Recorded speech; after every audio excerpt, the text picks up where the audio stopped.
we need you in this city. We need you to lead, guide, and direct us, Father. Many things are happening not only in the city, but around the world. And many people are not aware of what's really going on. But we're asking you, Lord God, in touching our city council.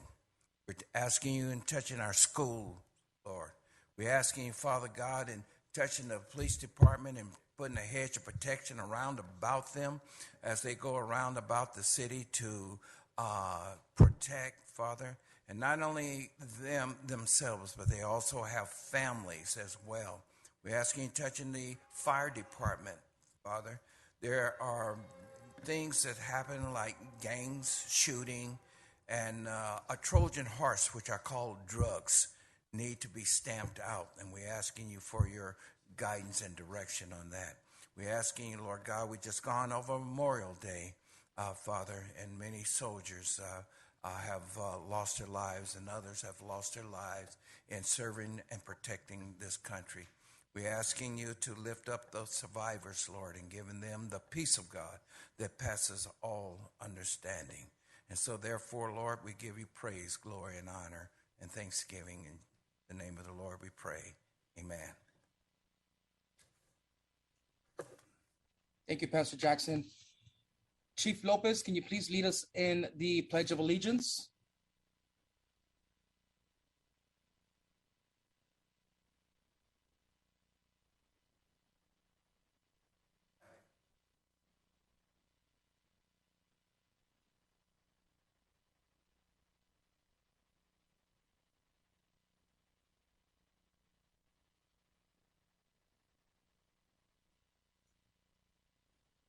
Thank you for that, Chief Lopez. Madam City Clerk, can you please do roll call? Yes, thank you, Mayor Pro Tem. Councilmember Alejandra Avila. Here. Councilmember Monica Garcia. Here. Councilmember Paul Hernandez. Present. Mayor Pro Tem Daniel Damian. Here. Mayor Emanuel Estrada. We'll make a motion to excuse Mayor Estrada. Can I get a second? Second. Was there a second? Yes, Second. I believe. Thank you. Thank you, Madam City Clerk. Mr. City Attorney, is there anything to report out of closed session? We didn't have a closed session. No, Mayor Pro Tems, we have nothing to report out of the closed session, but we didn't have closed session today, so I mistakenly included that in there. But no, we don't have anything to report. Perfect. Thank you, Robert. The city clerk. Oh, I'm sorry, that's right. And then we have our city treasurer, Marie Contreras, on the phone with us. I'm here. Welcome, Marie. Thank you. And then we have, we're going to be moving on to proclamations, commendations, and presentations. Today we have an emergency drought regulations update presented by Jose Martinez from the Valley County Water District General Manager.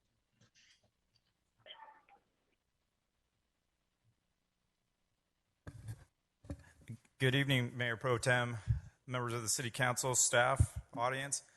I wish I had better news today. We're going to fire up a presentation here, and many people might have heard some news from LADWP today about certain regulations that we're passing, but I'm going to do a little clarification of what our customers here at Valley County Water District and what we have passed about a month ago or so. So if we can go to the, do I have controls of the slides here? Okay. So first of all, the current drought conditions, the first question I always get are we in a drought? And I've been doing this for about 25 years, and this is by far the worst kind of perfect, lack of a good word, perfect storm that we never got of what's going on. And certainly a bunch of threes kind of pop up. We've had 3 years of drought. Not only local precipitation have been nowhere near historical norms. Three driest years projected with this coming up water year. We're projecting, if you look at the last 3 years, collectively, this has been the 3 driest years on record in the state of California. as well as the 3 driest months for 2022 from January to March. So certainly that had an impact. And probably the biggest impact that had inside the state is the reduction of our allocation to state water resources from the California Aqueduct, the state water project.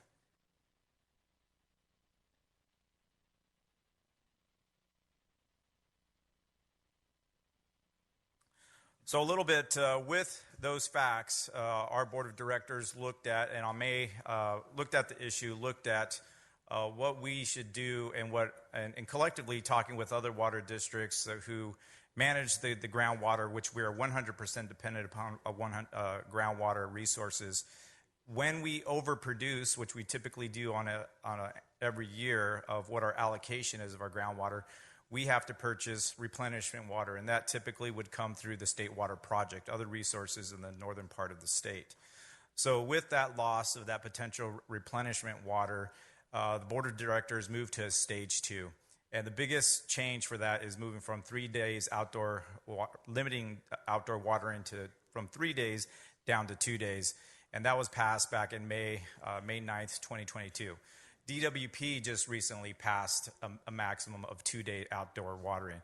They usually have a much larger budget for marketing. They'll put commercials out there, billboards, and so for the most part, when DWP starts setting up regulations, everybody typically gets those messages and starts adhering to that, which would be a great thing.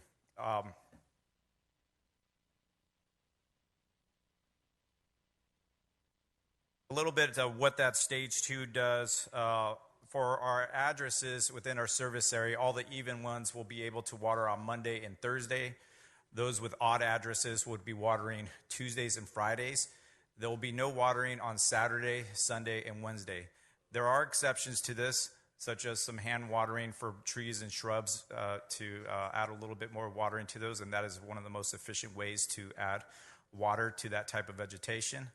And we have been sending out different notices to our customers, and these are a sample of some of the door hangers in which if we do identify a customer that is not adhering to this regulation, that we would be posting these at their residence or business just to inform them at first of this regulation and to adhere to it as well. A couple other things.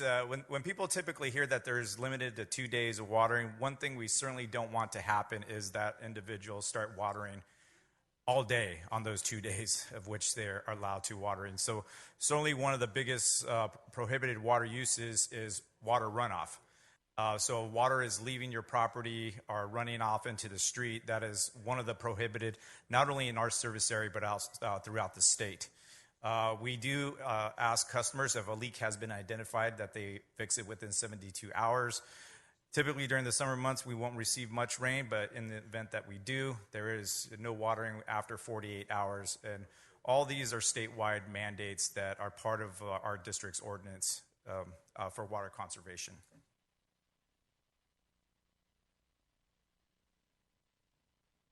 We have been sending out customer notifications. Each one of our customers received one of these postcards to inform them of the change from stage 1 to stage 2 with the schedule of when they can water. We have been receiving questions, and we do have more information that is available on our website and through social media. So anytime any customer has any questions, we do invite them to call our office to talk to one of our customer service reps. But also our social media and website will have the most current any information that we have with regards to the current drought conditions, any available rebates, or other suggestions as far as how to conserve water.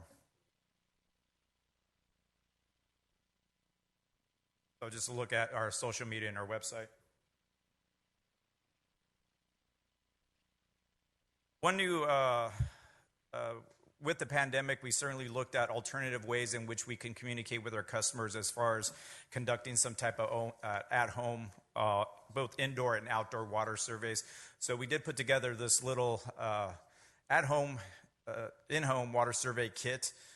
These are available for our customers. They can go on our website, they can call our office, they can come into our office and receive one of these in-home water survey kits. We did pass these out recently at our water awareness event, and we have been receiving several calls once we advertise for these kits through our bill inserts and through social media and on our website. So inside these kits, not only does it have a checklist to go through indoor and outdoor water conservation tips, but also includes some water hose nozzle, soil, moisture sensor, and shower timer. So a lot of available tools for our customers to really reduce their in-home water use or business water use. And that's what we're really looking collectively. If we all conserve a little bit, that will certainly help us reduce our overall demands, but also help the state conserve the precious resources that we have right now. Also really trying to promote changes in landscape. If you look at our precipitation rates, as mentioned, we are far below what our historical norms are. So there are changes that can be done. Just walking around, these are pictures that I took this morning in my neighborhood of certain grass areas that are absolutely provide no function. And yet you see all the overspray and watering, what's going on there just to keep that one little strip of vegetation alive of grass, which is not native to California and requires a lot more water than what we see of some type of mulch with some shrubs with native California-friendly plant. That type of change would reduce, at least for that area, at least by 75 to 80% of the overall water consumption. So certainly promoting these types of changes for our customers. These changes, water conservation, both indoors and outdoors, not only help preserve this water supply, but also helps our customer to keep their bill lower. So that's what I'm here to say.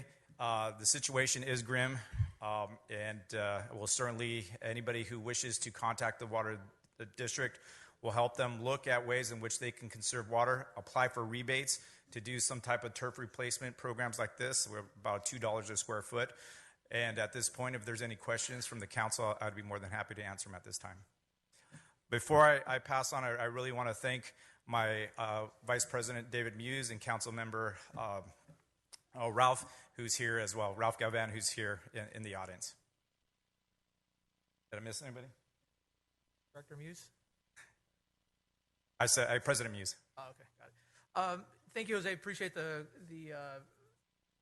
presentation. One question we get often is, with this new changes, is how long what's the recommended or suggested time that people should be watering their lawns or their vegetation outside? Whatever you're doing, cut it in half is usually the suggestion. And for the most part, anytime you start seeing runoff, where the ground gets saturated and it starts coming off the turf into the sidewalk or pavement, but we really ask customers if they're watering 10 minutes, cut it down to 5 minutes and start seeing how your vegetation starts doing. We typically outwater by 100%, if not more, 200 to 300% more than actually what is required with individuals that have some type of sprinkler system.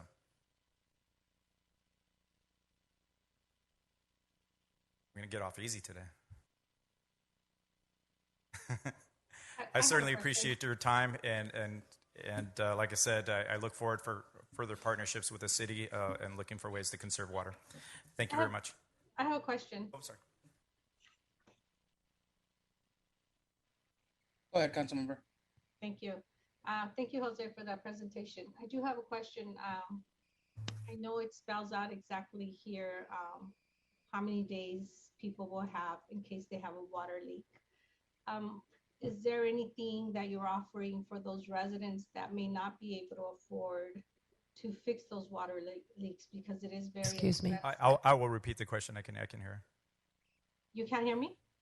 No, can you speak more into your mic? Yes. My question, first of all, I said thank you for the presentation. It was very thorough. But my question is, do you have any program in place for those that would not be able to afford to fix a water leak, those on a fixed income that cannot afford it, because it is expensive to hire a plumber to fix any type of water leak? Is there a program in place from your company? Currently, there is not a regional program to help pay for any type of repairs. The district, our responsibility will end at the meter. but we certainly do provide guidance, information to resources, and as ways for them to repair that leak. I do understand that certain copper repairs, but there are ways in which that the issue can be addressed in a cost affordable manner. So we will certainly provide guidance in moving towards certain fixing that issue. Okay, and let's say, meantime, you're providing the guidance to fix the situations. Time goes by, so as time is going by, the fines are increasing. Are you still going to apply that fine, knowing that the customer is trying to figure out a way to fix the problem that they have? Yeah, and the question was, if the problem goes by and the customer is not able to fix it, what happens with the fining? The Water District, we're not set up. Our number one goal is not to issue fines. Our issue is to educate our customers how to be more water efficient and certainly provide guidance to our customers to make those repairs. So we have and will continue to work with our customers in order to, one, the best thing is just to identify what the leak, what's happening.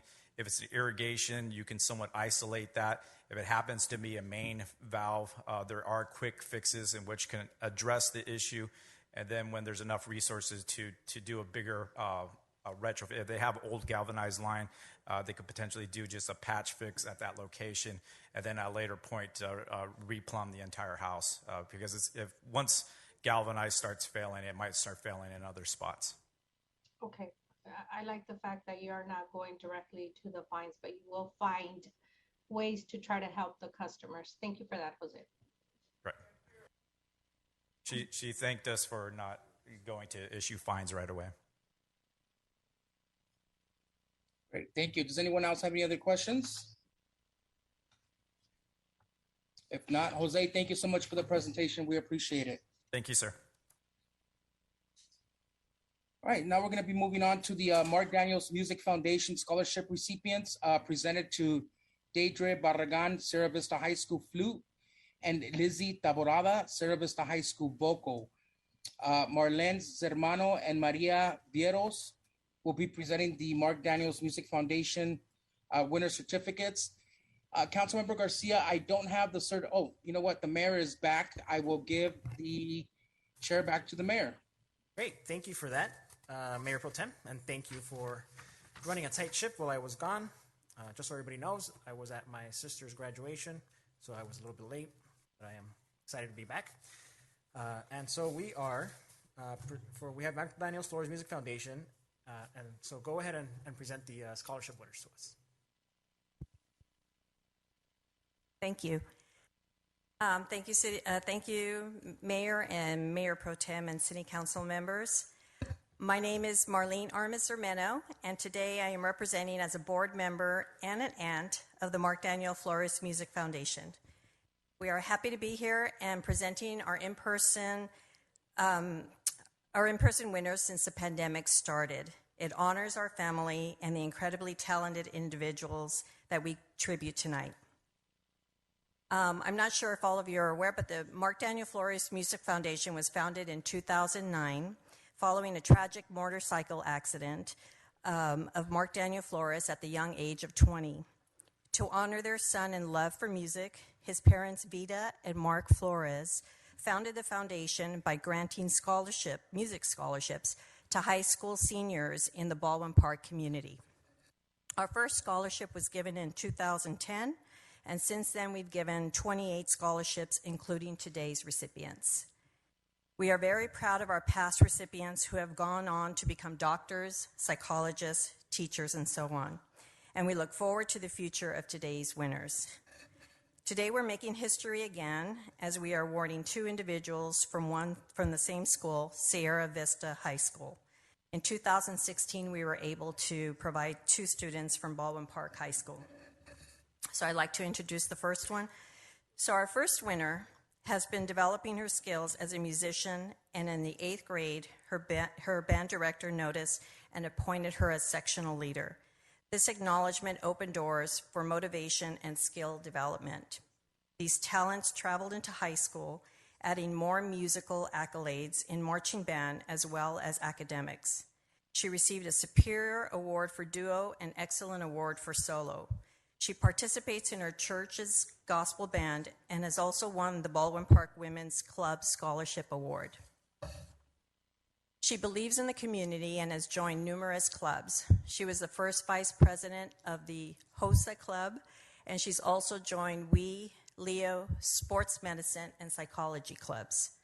All these activities, such as music, academics, and community clubs, are making her a bright individual for her goal of being a cardiologist and professional musician. Ladies and gentlemen, I would like to introduce our first 2022 Mark Daniel Flores Music Scholarship recipient, Deidre Barragon.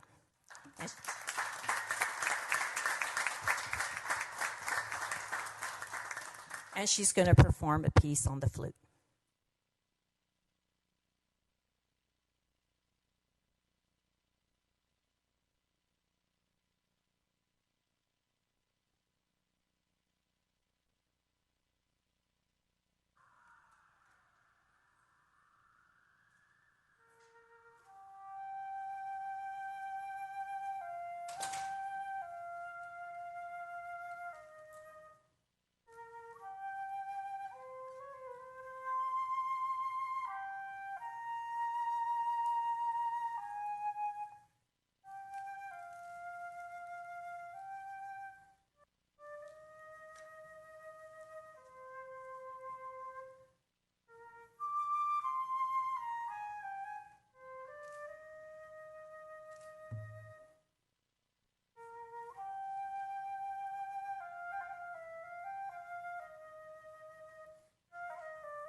For giving her scholarship money.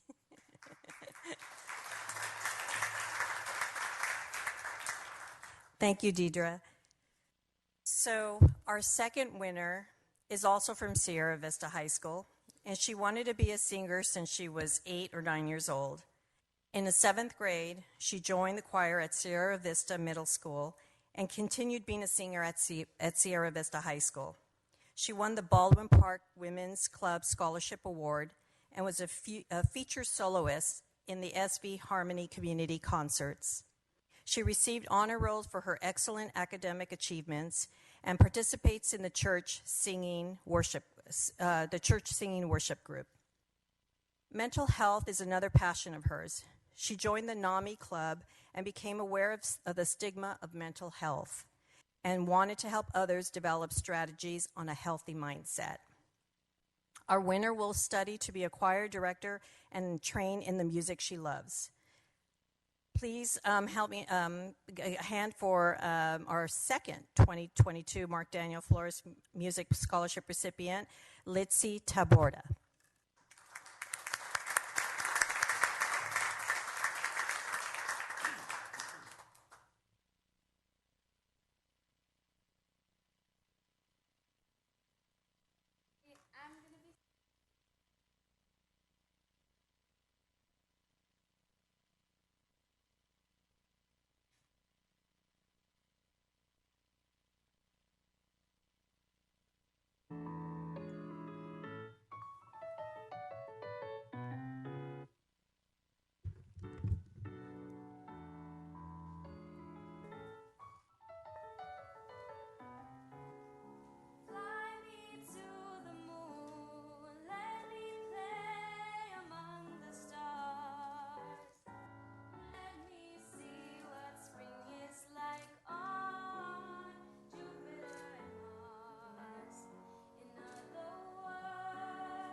Thank you, and thank you, Litzy, and thank you all for giving us the opportunity to present these wonderful recipients their awards. And can they take a photo? Yes, of course. Okay. So we have certificates for recognition on behalf of the city, and then we do have some the California State Assembly on behalf of Blanca Rubio. So we definitely want them up for a nice picture and to present them these certificates.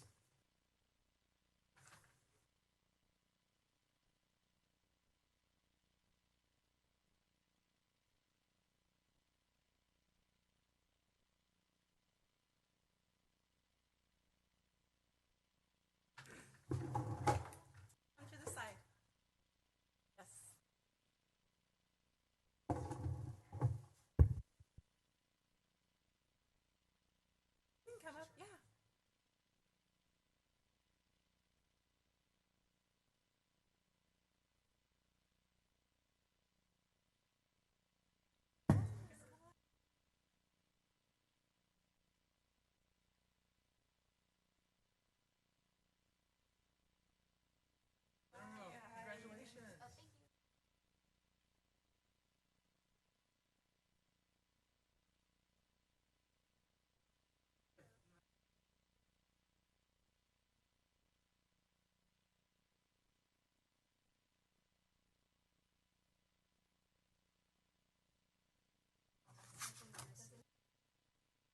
So Deidre and Litzy, City Council of the City of Baldwin Park congratulates you for being the recipient of the 2022 Mark Daniel Flores Music Foundation Scholarship. We wish you continued success on your musical endeavors and thank you for the favorable recognition you bring to your school and our community.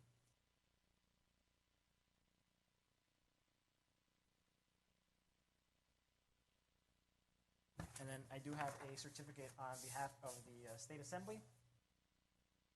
And then it says, I join the residents of the 48th Assembly District in congratulating you on receiving the 2022 Mark Daniel Flores Music Scholarship for your vocal performance. I commend your dedication to your future and wish you future success.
So once again, congratulations to Deidre and Litzy.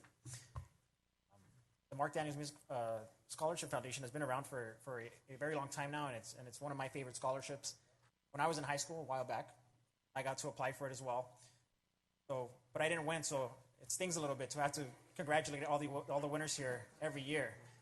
But congratulations, I'm very excited for you all, and I really encourage you to continue pursuing music and making sure that it's a part of your life. Visual arts and performing arts, I've said it multiple times, are incredibly important and vital to development of our youth, and it's important that we make sure that we continue to have access to it in working class communities like ours.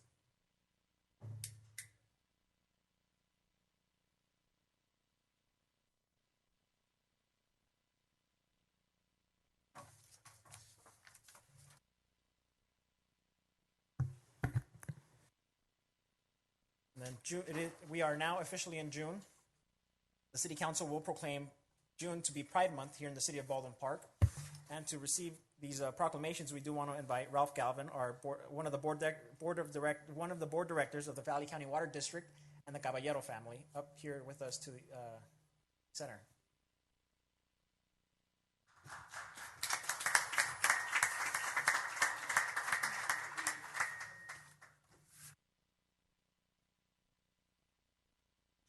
And as they make their way to the stage, I just want to remind everybody that we strive to be an inclusive city, making sure that everybody has the same recognition, opportunity, and that nobody is living in the shadows regardless of how they choose to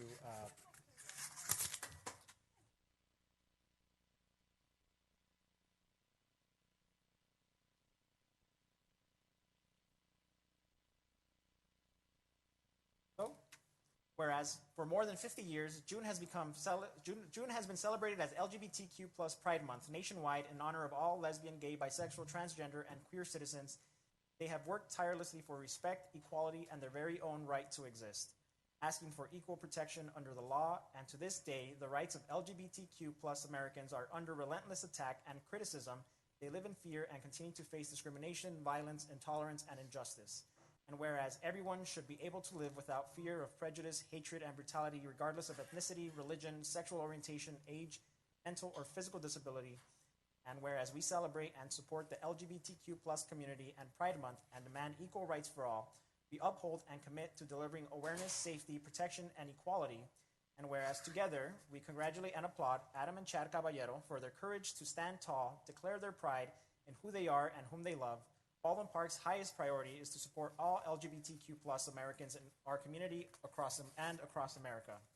And whereas, together we congratulate and applaud Director Ralph Galvin for being the first openly LGBTQ plus elected official in the Valley County Water District and for his courage to stand tall and declare his pride, Baldwin Park's highest priority is to support all LGBTQ plus Americans in our community and across America. Now, therefore, I, Emmanuel J. Estrada, Mayor of the City of Baldwin Park, along with Mayor Pro Tem Daniel Damian, Council Members Alejandra Avila, Monica Garcia, Paul C. Hernandez, City Treasurer Maria A. Contreras, and City Clerk Marlene Garcia, do hereby proclaim June 2022 as LGBTQ+ and Pride Month in the City of Baldwin Park, and call upon all citizens and community members to recognize and support Pride Month and to wave your flags of Pride high.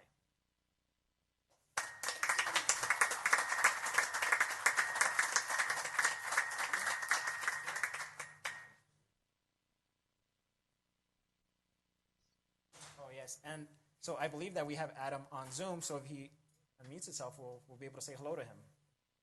Hi, hello. Can you guys hear me? We can hear you. Alrighty, hi. So, wow. First of all, I just wanted to say hello, thank you. If you asked young Adam if he would have, the Caballeros would have been the recipients of an award like this, I would have laughed in your guys' face and quickly said, "I'm not gay." Who said? But all jokes aside, growing up in the LGBT community, we're taught to hide such a special part of ourselves. And I think many people don't understand the toll that it actually takes on, an adolescent who's trying to grow and find themselves. And, seeing the progression of acceptance, not only within my family, how my parents have just been so open, but within the town that I was born and raised in, is just it's great. Representation is so important. And for myself and young people of this community to be able to see that we're not alone is great. Not everyone has the privilege of growing up with a horse and a rosa like I did. Some parents are very stuck in the growth part of their life, and that is totally okay. But this month is about taking pride in who we are, inspiring others to feel safe with the people around them. So, this month I just challenge all of you people to the parents who just, know that their mijo or mija is just special. If don't make it so much hard. Make it easier on them. Be open, be accepting, be a horse and rosa, in the community. So honestly, just thank you so much again. I'm just mind blown. This is something, and it's really amazing to see a lot of familiar faces who have been able to see Miss Avila to see just the growth and of who we are as people. So, and again, thank you. Short and sweet. Love you, Mom, Dad. You're the Thank you, and thank you for joining us. And just so everybody is aware, Adam is a product of Baldwin Park and a lot of the Baldwin Park recreational services. And another product of Baldwin Park is Ralph, who was also a former Parks and Recs employee. Now he's part of the. He was a former planning commissioner, and now he's a board of directors, as part of the board of directors on the Valley County Water District. So, Ralph, I don't know if you have any words for us. Just a quick thank you to the mayor, Mayor Pro Tem, City Council staff. It's a leading city. We are raising pride flags outside. We have one in here. We have the crosswalk that was painted today. So we're leading the way in the LGBT movement. Thank you.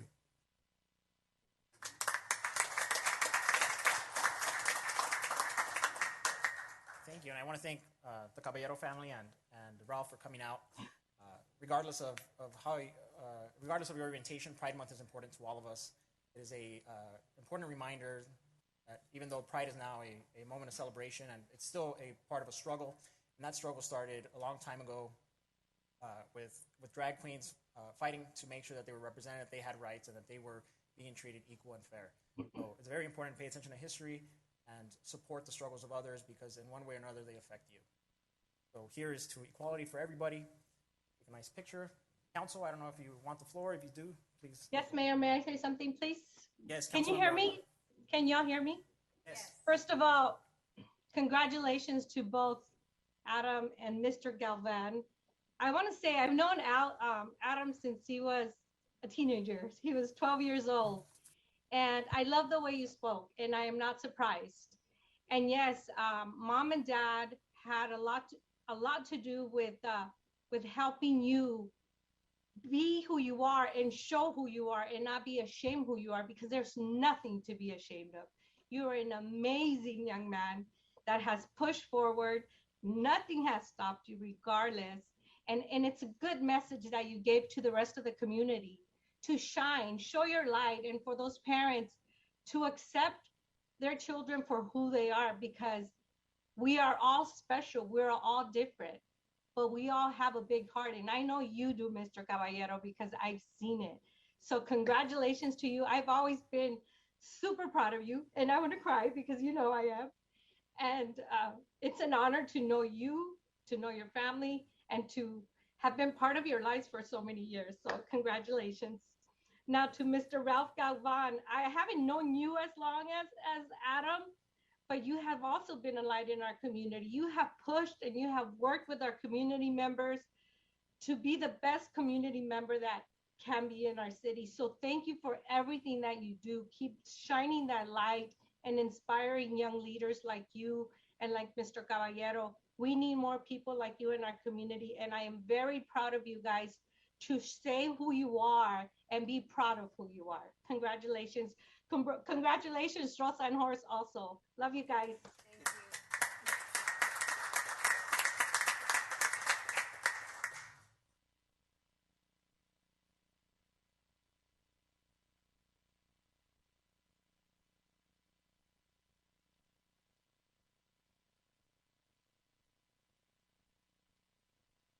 You look amazing, Adam.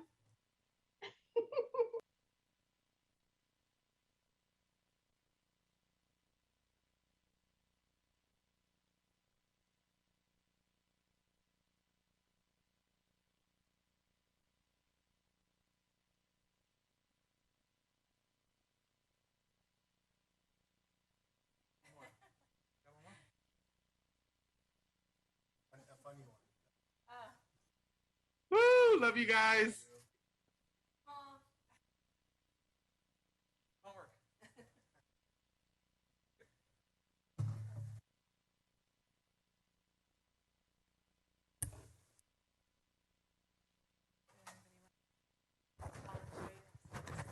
Yeah, absolutely. Again, Pride Month, as the mayor and everyone else has spoken, it's not only a day of celebration, but it's also a day of remembrance.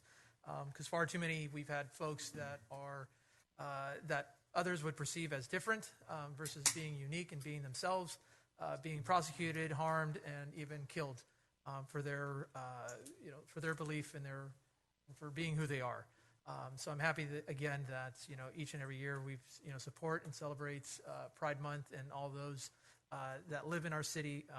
Not only to be inclusive through the programs that we do, but also through the workforce that we have in our city to reflect the community that we reside in. So with that, thank you for everyone for celebrating with us and with you, more importantly.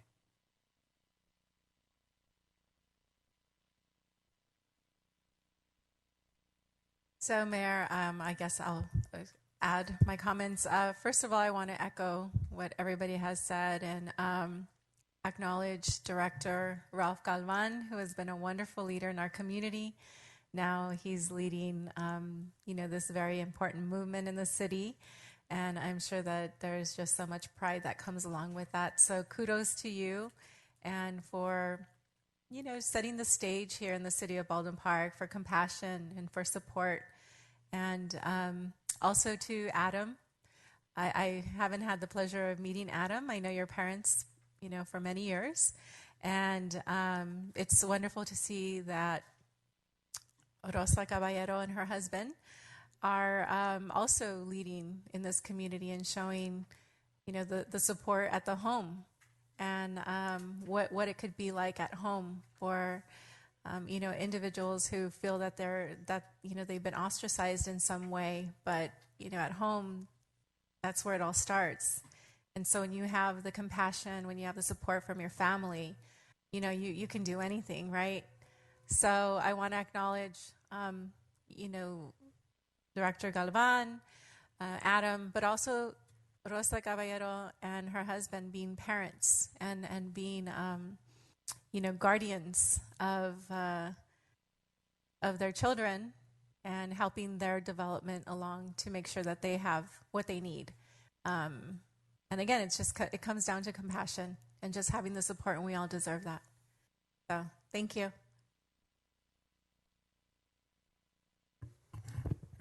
Thank you for that.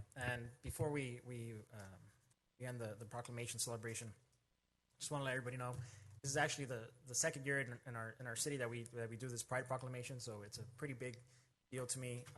If you pass the front of City Hall, you see that we painted the crosswalk rainbow colored for the first time ever, and there's pride flags hanging at every city facility. And also for the first time this year, I believe, Manny, just confirming, our first concert at the park is actually going to be incorporated with a pride theme, and we'll have Mariachi Arcoiris. Yes, sir, Mr. Mayor. So we'll have Mariachi Arcoiris, one of the first all LGBT mariachi group. So it's a pretty important here in the city of Baldwin Park. But beyond that, we've also moved not just from celebration, but also making sure that we take action. And so last year, around the same time when we signed that proclamation, we also signed an agreement with the SGV LGBT Center, making sure that we have a partnership with them so that they can provide resources for our community here at our Family Service Center. So thank you. And of course, thank you to my colleagues in council for making sure that the City of Baldwin Park is offering services to everybody and making sure that nobody is living in the shadows. At this moment, I will move to open public communication. If City Clerk, is there anybody looking to speak? Yes. Thank you, Mayor. We do have someone who requested to speak over the phone. Her name is Kiana Martinez. She just wants to make general comments.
Yeah, we've tried twice and she's not answering. We do have one speaker card, Valerie Munoz. She is here to speak on the San Gabriel Basin Water Quality Authority.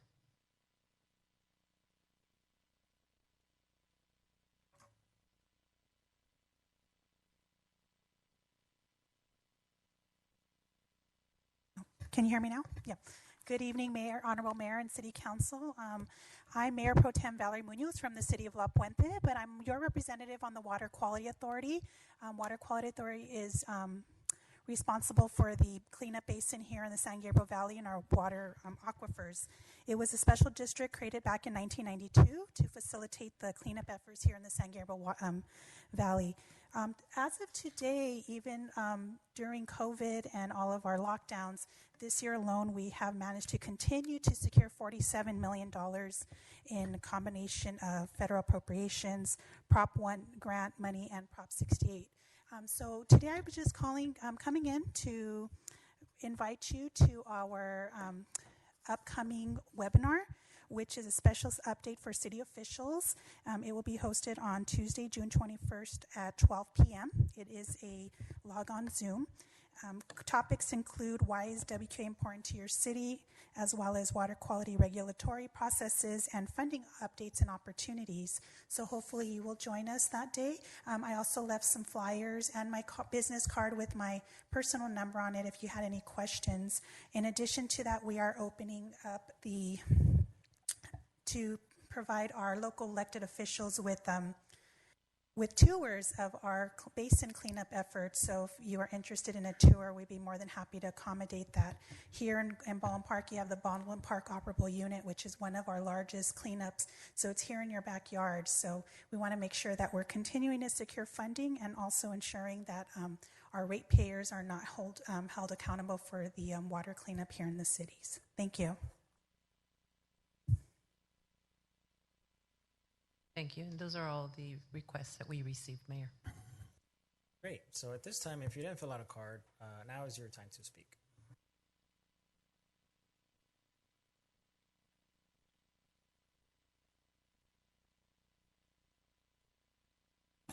Sorry. I'm Catherine Lozier, manager of the Baldwin Park Library. June 1st is the start of our summer reading program. Here it's the Summer Discovery Program. It will run from today, June 1st, through August 14th. There is a game celebration where kids can read a combination of books and do a combination of activities and gain prizes. It's also open to teens and adults. In addition to the game component, there's also activity kits. They'll be weekly for preschoolers, school-age children, and teens, and monthly for adults.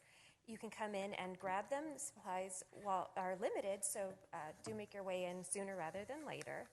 We also have a number of in-person paid programs across LA County Library. Baldwin Park's paid program for June is going to be Rudy's Radical Science Show, where there'll be in-person physical and chemical science experiments in a very action-packed live performance. It will take place on Saturday, June 11th at 3 p.m., and it's best for ages 5 through 12 and a parent. Pre-registration is required, and it will open 1 week prior to the program. And then for our 7th year, we will be hosting lunch at the library. It will be every Tuesday through Friday from noon until 1.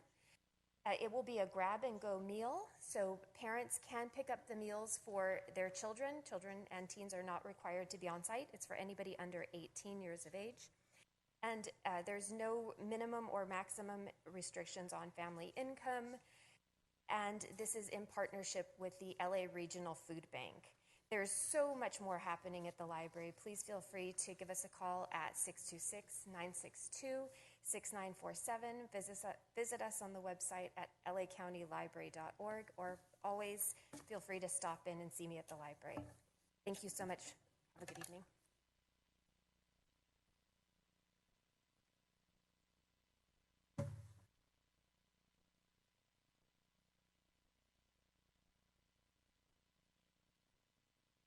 Hello, Baldwin Park residents, ladies and gentlemen. Number one, you people are spending a lot of money. No wonder you got to ask everybody in the world for money. The only trouble with this is you're going to ask for us to pay for it. Don't you guys get tired of that? Or that's the only thing you know? You're hitting the businesses. You're hitting the gas stations. You're hitting everybody. We're all paying it. So why don't you try to change something? You know, you don't change anything. You just look at us and say, oh, well, 3 minutes, sit down. Well, water, the gentleman that was up here from the water district, he's about 3 years too late. We're going to run out of water. You guys don't start enforcing this, we're going to run out of water. And then the Russians will be here. That sounds pretty nasty, don't it? We need to conserve, and we're not doing it. Are we just looking at each other, or are we going to just start saving water? You people have planted all this new bushes out here on Ramona. Are you going to water them or let them dry up? What you should be doing, City of Baldwin Park has maybe this much land in front of me, they so claimed. It's green. You people should come in, tear out the grass, and put in tart, and then put in that artificial green grass. That would save a lot of money, a lot of water. But no, you're not going to do that. You're going to do it. You're going to plant trees. You're going to put more buildings up. You're going to consume more water. Every apartment you build, you're adding a bathroom. So that means more water used. And my 3 minutes are going like mad. As far as the city taxes, no city taxes. Don't you guys think the gas tax is enough? Or you just don't care? It seems to me and the city council, oh, where's the other two people? Oh, they don't have to show up. Very bad city council. Very bad. You people are paid to be here. You should be here. I know, Mayor, they can do whatever in the hell they want. Well, I think you're all wrong. The residents of Baldwin Park did not put on the ballot. They can stay home. Your time is you up, should sir. be here. Your time is You're up, here, sir. what, maybe 2.5 hours, Your 3 time hours, is up, sir. and you go home. Your time is up, sir. I didn't volunteer to be city council member. They did. We voted you people in. Your time is up, to sir. vote you out. Thank you very much.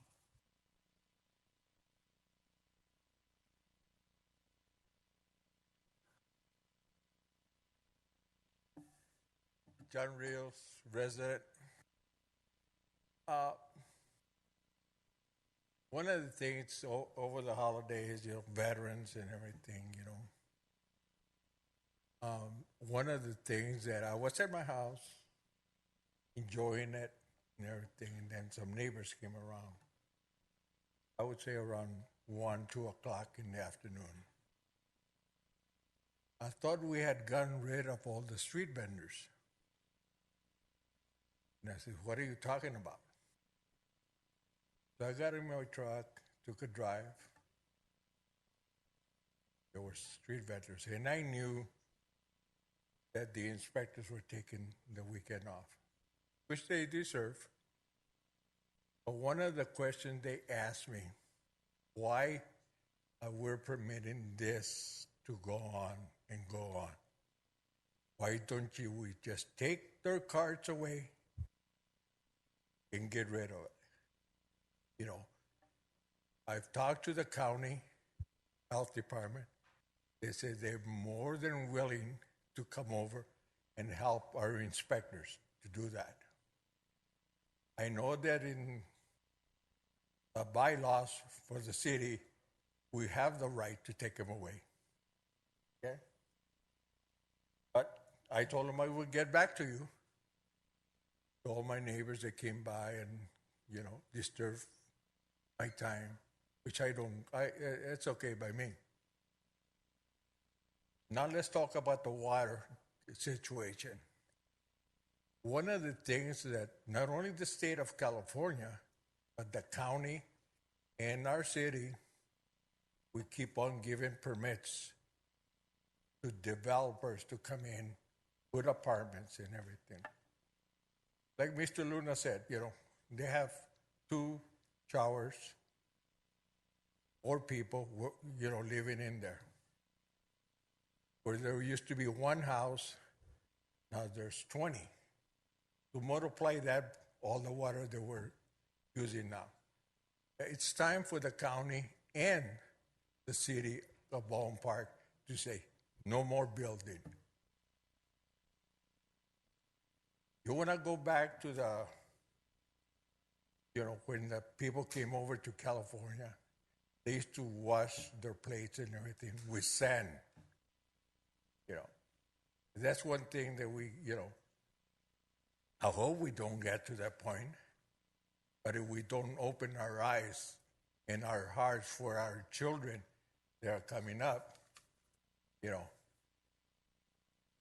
not going to have no water. You, Mayor, you have a child. Your time is up, sir. Okay.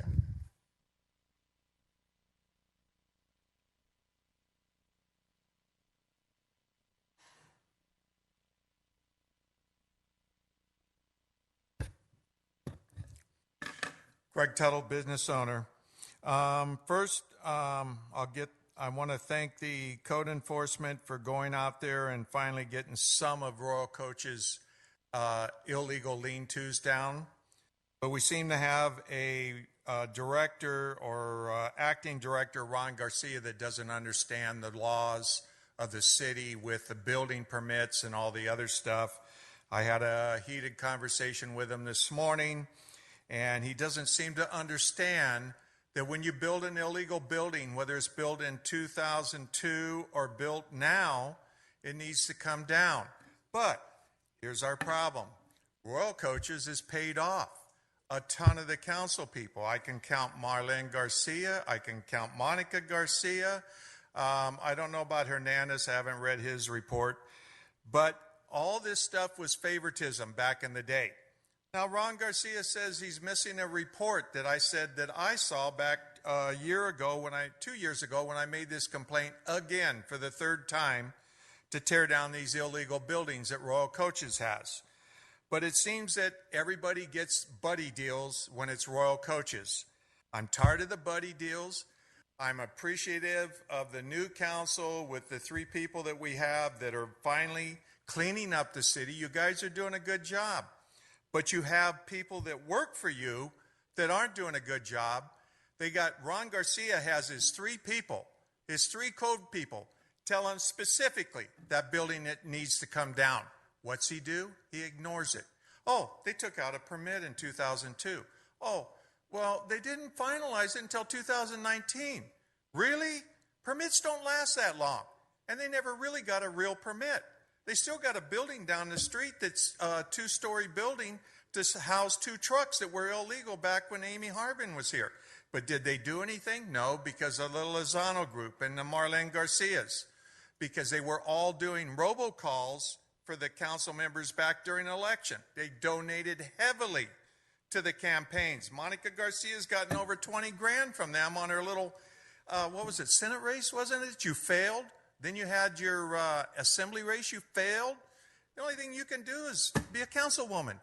Thanks for showing up today, Monica. Because you never show up. You never do anything. You just talk. We need to get this thing cured with Royal Coaches. I'm tired of talking with this.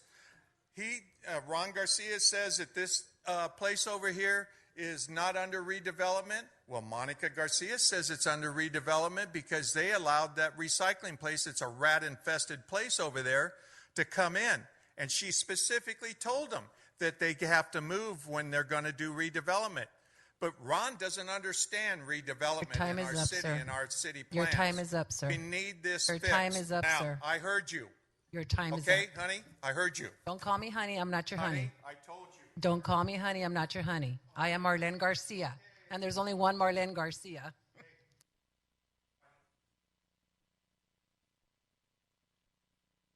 Mayor, I don't mean to interrupt right now, but that is really disrespectful, and I would expect that the council would stand up to that kind of behavior.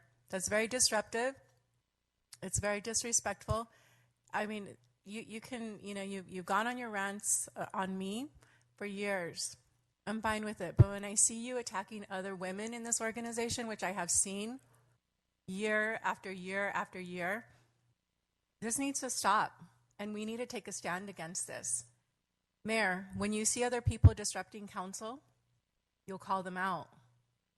And we need to do the same. We need to apply that across the board. So we need to take a stand against people that bully women. It's one thing to express your opinion, but it's another to act out and to be completely disrespectful in the way that you were. So I need to take a stand on that. I don't know if anybody else wants to. I concur with you. We just need to. This has to be an opportunity where we have. Feel free to share your opinions. That's not a problem. But again, we also have sometimes we have audience members. We have children that are watching this at home, and when they come here also.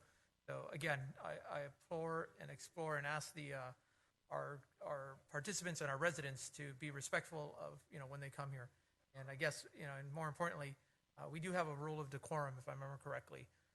So we should make sure that we continue to address that and maintain that standard as always, as we have in the past. And I'll also add with the organization that has a strike against it in terms of sexual harassment, It's something we absolutely need to take. When there are comments that are derogatory towards women, even honey is very disrespectful. It's bullying from a male person to a woman. That's very bullying, and I will stand up against that. We've had sexual harassment in this organization. There was a lawsuit and a verdict, and it was to the tune of $7 million, if I'm correct. So this is something we absolutely have to take serious, every one of us. Thank you. Great, thank you. Continue, please. Okay, my name is Abel. I was from Missions. I've been involved with Park for 40 years. I've been a Soner 35 years. Okay, this is Mr. Taro says it's okay because the same thing what Royal Coach is doing, they tear down my building too. The same thing I feel now. He has teared down his building too. He spent $200 out over there in my place for nothing. When the old mayor, he sent the code enforcement over there always to give me fines to them on my building. Why Royal Coach has the same buildings like me? He has to tear down too. Okay. Okay, my second thing is thank you to the city yard for help me to clean the city and all that. The police, the chief of police, to send the good police over there to help me, okay? Still, we have too many things to do in Baldwin Park. The homeless, the motorhome parking behind the Elton Street, too much trash, graffiti, and still we have to do all that to clean more the city. There's a lot of width in the sidewalks. I have another question. Why the schools, they don't have too much protection for the kids? You see what's happening now. We have to have more protection, more security over there and all that. Okay, and that's it. Thank you.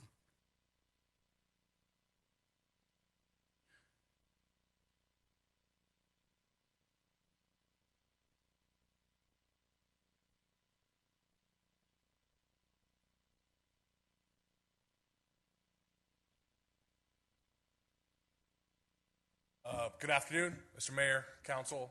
My name is Denixi Gareka. I am here with Service Employees International Union United Healthcare Workers West, also known as SCIU, UHW. We represent over 100,000 hospital workers across the state, many of whom live and work here in Baldwin Park. I first and foremost just want to come to introduce myself and meet several of the folks here. Beautiful city, and I didn't think I'd show up to great music, so that was fantastic. Great way to start off the city council meeting. I want to thank the council for being good supporters of healthcare workers, of working people that really have been through a lot during this pandemic. I put their lives on the line to provide quality service here for the city of Baldwin Park. We look forward to doing that, and we look forward to working with the council in the years to come. Thank you so much.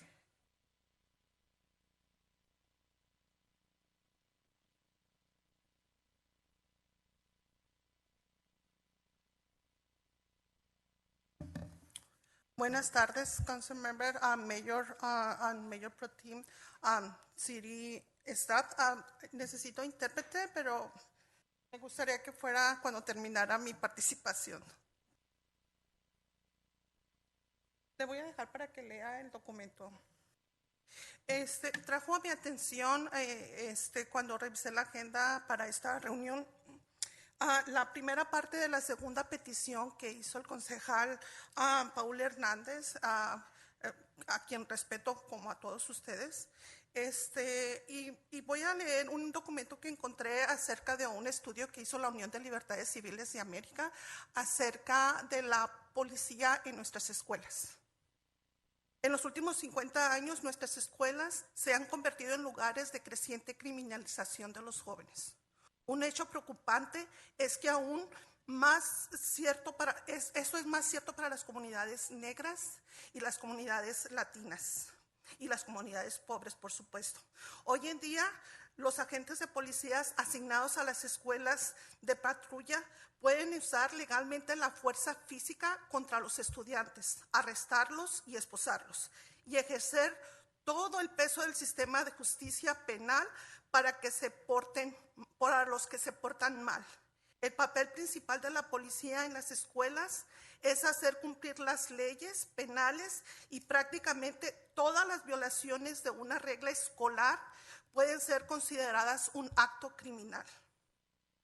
Si se ven todas estas, cuando se ven a través del lente de los oficiales que están en nuestras escuelas. Aunque a menudo se les hace referencia a estos policías como oficiales de recursos escolares, su poder legal y sus acciones de asistencia revelan que están en designación solo sirve para enmascarar que su presencia ha transformado a las escuelas en otro sitio de policía concentrada. Esa policía marca el inicio del oleoducto de las escuelas a la prisión. Escuela, prisión. ¿Sí? El punto de entrada a este sistema hace que nuestros jóvenes son la población mayor en las cárceles de Estados Unidos, sobre todo la comunidad latina. La seguridad, Council Member, es un quehacer de todos los ciudadanos, padres de familia, maestros, estudiantes y miembros de una comunidad. Seguridad quiere decir estabilidad en la vivienda, estabilidad económica, estabilidad en tener un pan en la mesa. Requerimos, toda esta semana no hemos tenido un lugar a donde ir y confortar a las familias que vienen con tanto dolor y sufrimiento por lo que pasó en Texas. Le pido que reconsidere. Gracias. Nomás quiero tomar un minuto. Siento mucho las palabras que fueron referidas para usted, secretaria, Gracias. no son adecuadas de ninguna manera. Desafortunadamente son 3 minutos. Gracias.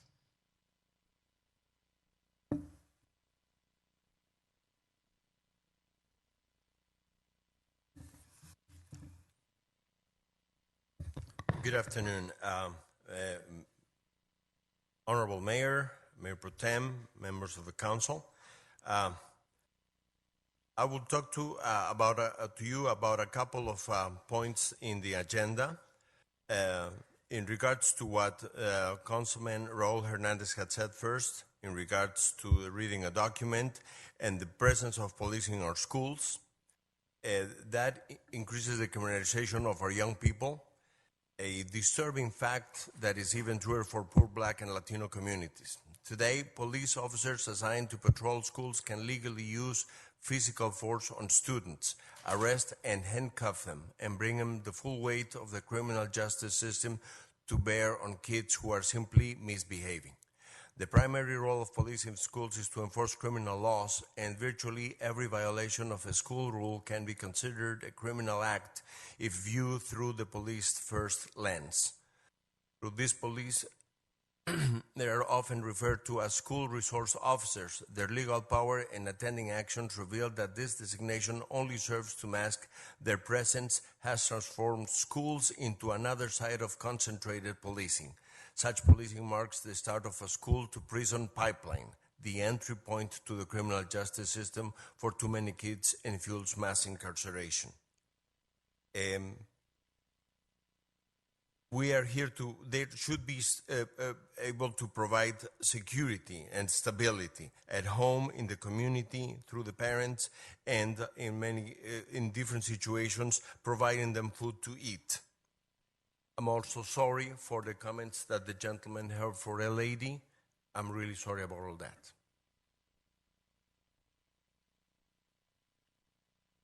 Gracias.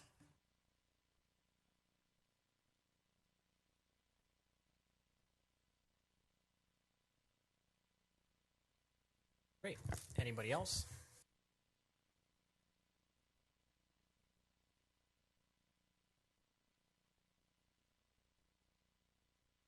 You have 3 minutes to talk about anything you'd like.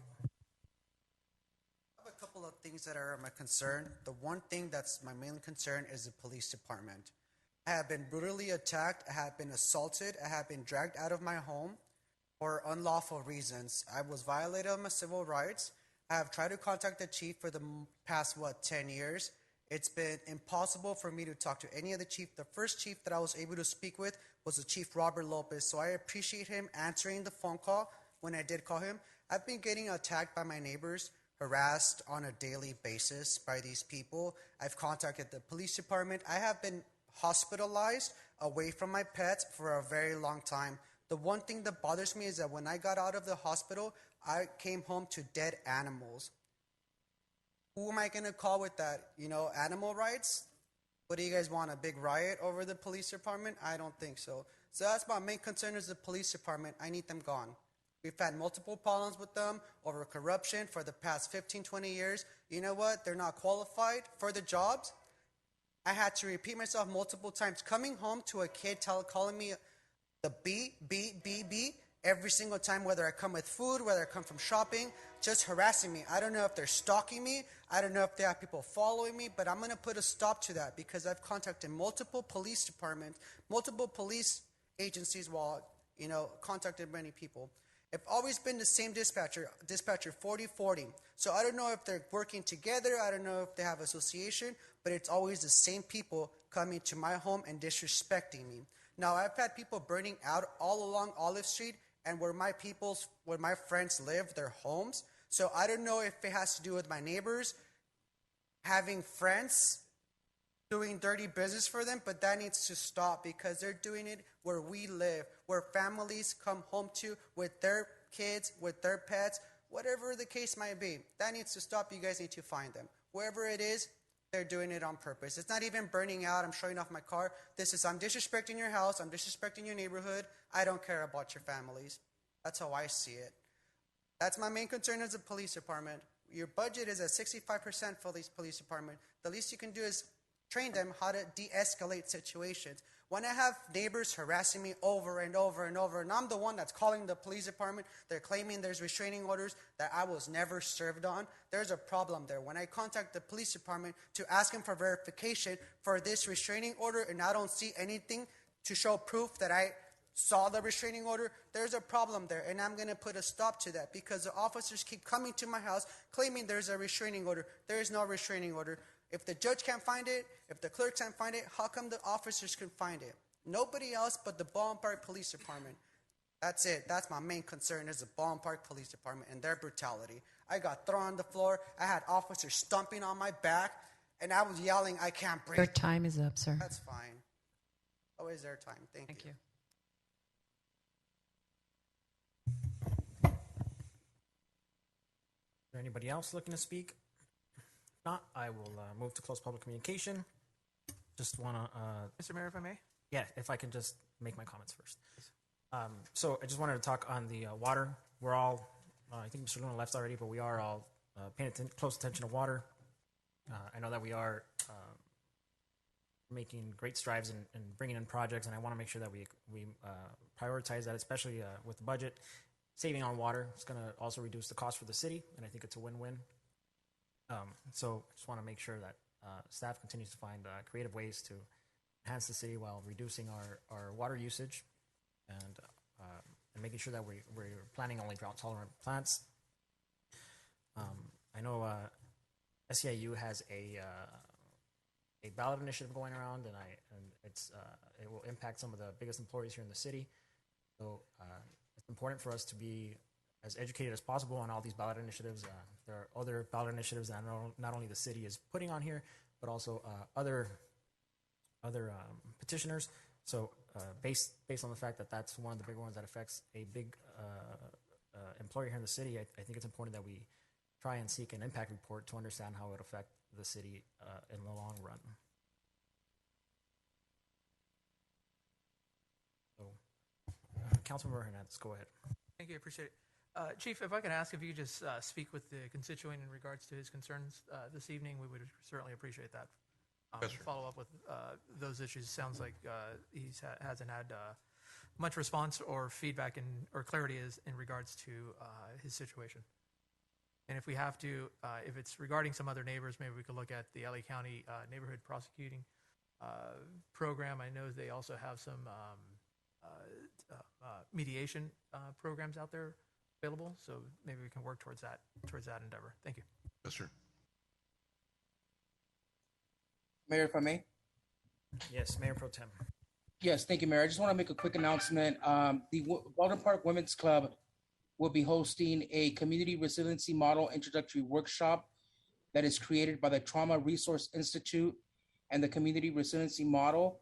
What you will learn at this workshop is simple skills to help you get back into balance with mind, body, and spirit, how to reduce symptoms related to stressful or traumatic events, how to build resiliency for yourself and your community. This will be hosted on Saturday, June 11th at 10 a.m. at the Baldwin Park Women's Club, which is located at 3817 Baldwin Park Boulevard in the city of Baldwin Park. This is for the entire community. So I invite you guys to join. And then I also just want to congratulate our graduates tomorrow from North Park High School, Baldwin Park High School, and Cerro Vista High School. Just want to say congratulations to class of 2022. Thank you, Mayor. Great. Thank you, Mayor Pro Tem. Any other questions, concerns?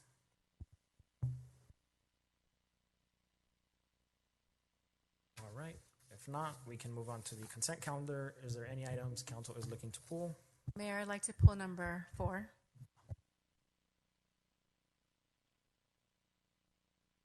Okay. Is there any other items council is looking to pull?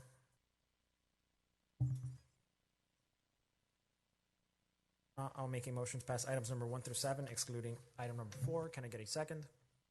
Second. City Clerk, roll call, please. Thank you, Mayor. Mayor Estrada, Yes. Councilmember Hernandez, Yes. Councilmember Alejandra Avila, Yes. Councilmember Monica Garcia, Yes. Mayor Pro Tem Daniel Damian. Yes. Motion passes. Great. Thank you for that, City Clerk. Councilmember Garcia, you have the floor. Thank you. I just wanted to take the opportunity to share this with our community. Probably like 10 years ago, we gathered at Walnut Creek Nature Park and walked the park back then, and there were some concerns about its condition at that time. And we just started to create this vision for improvements, and not only on the site, but connectivity to the San Gabriel River path and within the city as well. It's just such a wonderful gem, and it was hidden, tucked away. So creating that connectivity could really, connect us with the region, and through the river path, Santa Fe Dam, all these connectors, the Emerald Necklace, and we wanted to share this gem with the region. So I just wanted to highlight that we have this wonderful project coming online. It has taken years and a lot of staff work and commitment to carry this through over the years. Recreation and Community Services, Public Works, and different departments that have contributed to this. But we're going to get our connectivity here, and it's an exciting project for our community. I just wanted to highlight the project will create a bikeway along the San Gabriel River from Ramona Boulevard to the Walnut Creek Wash and connection to Walnut Creek Nature Park. There will be bike enhancements, ramps, sidewalk enhancements, crosswalks. So this is an exciting project. I just wanted to take a moment to celebrate it and really to thank our staff for all the diligence in getting the grant monies. This project started with external funding sources. And, we were super creative in leveraging partnerships. And it was very exciting to see it take off. And now we're celebrating this $1.2 million contribution that will create this connectivity. So just wanted to celebrate that, thank our staff, and share that with the community. And I'll make the motion to approve if nobody else has any questions or comments. If I may, Mr. Mayor. Yes, Councilmember Hernandez. Thank you. No, first and foremost, thank you very much, Councilmember Garcia, for working on this and kicking this off along with the previous council and all the other council members that have been in the past that have worked on this. And of course, Manny, for your diligence of all the, along with also with our supervisor and also our state legislators who have worked towards this over the last couple of years. As you mentioned, the connectivity to the Emerald Necklace that goes around the 605 and the 710 water spillways, essentially, canals provides an opportunity for recreation and exercise, but not only for bikes, but those that want to take a walk between from our city and be able to connect to the larger network of pedestrian / cycling recreational pathways. I won't even call them bike paths because you see everything and everyone out there, including parents with their children, up and down the river bike paths here along the 605 and the 710. So congrats. We look forward to seeing this, and I guarantee you I'll be one of the first ones out there, even when it's being developed. You want to second my motion? Second. Great. City Clerk, roll call, please. Thank you, Mayor. Councilmember Monica Garcia. Yes. Councilmember Paul Hernandez. Yes. Councilmember Alejandra Avila. Yes. Mayor Pro Tem Daniel Damian. Yes. Mayor Manuel Estrada. Yes. Motion passes. Thank you for that, City Clerk. So at this moment, we move on to our public hearing, and we have a public hearing and adoption of resolution number 2022-028, ordering the assessments for the citywide landscaping and lighting maintenance assessment district for fiscal year 2022 to 2023. So at this moment, I will officially open up the public hearing. So anybody looking to speak in favor may do so now. Seeing that nobody is looking to speak in favor, anybody looking to speak in opposition may do so now. And seeing that nobody is looking to speak, I will officially close the public hearing, and I will make a motion to pass and adopt resolution number 2022-028, entitled "A Resolution of the City Council of the City of Baldwin Park, California, ordering the annual levy and collection of the assessments associated with citywide landscaping and lighting maintenance assessment district for fiscal year 2022-2023, and authorizing the Los Angeles County Assessor to add the special assessment to the property tax bills." Can I get a second? City Clerk, roll call, please. Thank you, Mayor. Mayor Estrada. Yes. Councilmember Alejandra Avila. Yes. Councilmember Monica Garcia. Yes. Councilmember Paul Hernandez. Yes. Mayor Pro Tem Daniel Damian. Yes. Motion passes. Great, thank you for that. And so the next public hearing is for public hearing and adoption of resolution number 2022-029, ordering the assessment for the citywide park maintenance district for fiscal year 2022-2023. So at this moment, I will officially open up the public hearing. Anybody looking to speak in favor may do so now. And then anybody looking to speak in opposition may do so now. And looking that nobody wants to speak, I will officially close the public hearing, and I will make a motion to adopt resolution number 2022-028. Can I get a second? Second. Oh. Sorry, correction. Resolution number 2022-029. Second. Second by Councilmember Garcia. City Clerk, roll call, please. Thank you, Mayor. Mayor Estrada. Yes. Councilmember Garcia. Yes. Councilmember Alejandra Avila. Yes. Councilmember Paul Hernandez. Yes. Mayor Pro Tem Daniel Damian. Yes. Motion passes. Great, thank you for that. And so we have item number 10 is also a public hearing, a request to the City Council from the Planning Commission to approve development agreement 19-03 to allow the construction of a double-faced LED digital billboard at the location 1529 Virginia Avenue, applicant Lamar of Los Angeles, case numbers DA 19-03. So at this moment, I will officially open up the public hearing for anybody looking to speak in favor. I get anybody looking to speak in favor may do so now. Mayor, I'm sorry, before you open for the in favor, we do have someone who would like for us to call them. Her name is Erica Vasquez. She would like to speak against. Okay.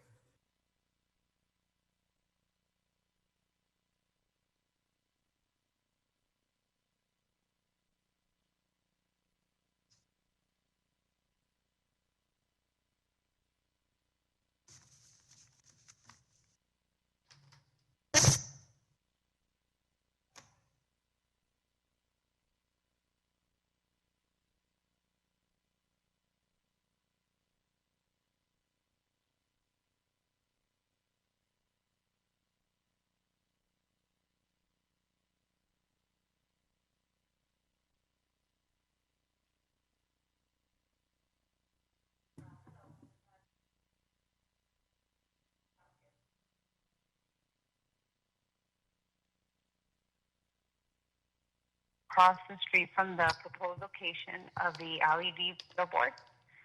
My family and I are deeply concerned with the nuisance the LED billboard will bring to our home, especially during the night.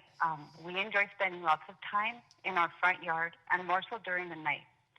Another concern regarding the proposed LED billboard is the negative impact it will have on our property value. It will bring down our property value and possibly make it difficult to sell our home in the future. And my family and I respectfully ask to please consider an alternate location for the LED billboard. Please ask yourselves, would any of you want this LED billboard across the street from your home? Once again, please consider the negative impact it will have on our family quality time and our decrease in property value. Thank you for your time. Thank you so much.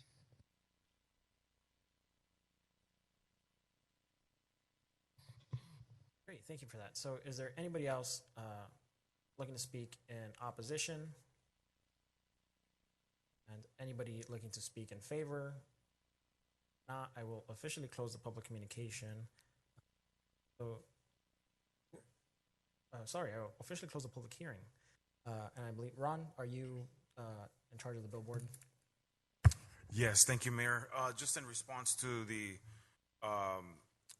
residents' concern based on lighting, there was a ambient light photometric study that was performed, and there concluded that there is not going to be a significant impact to additional ambient light in that area.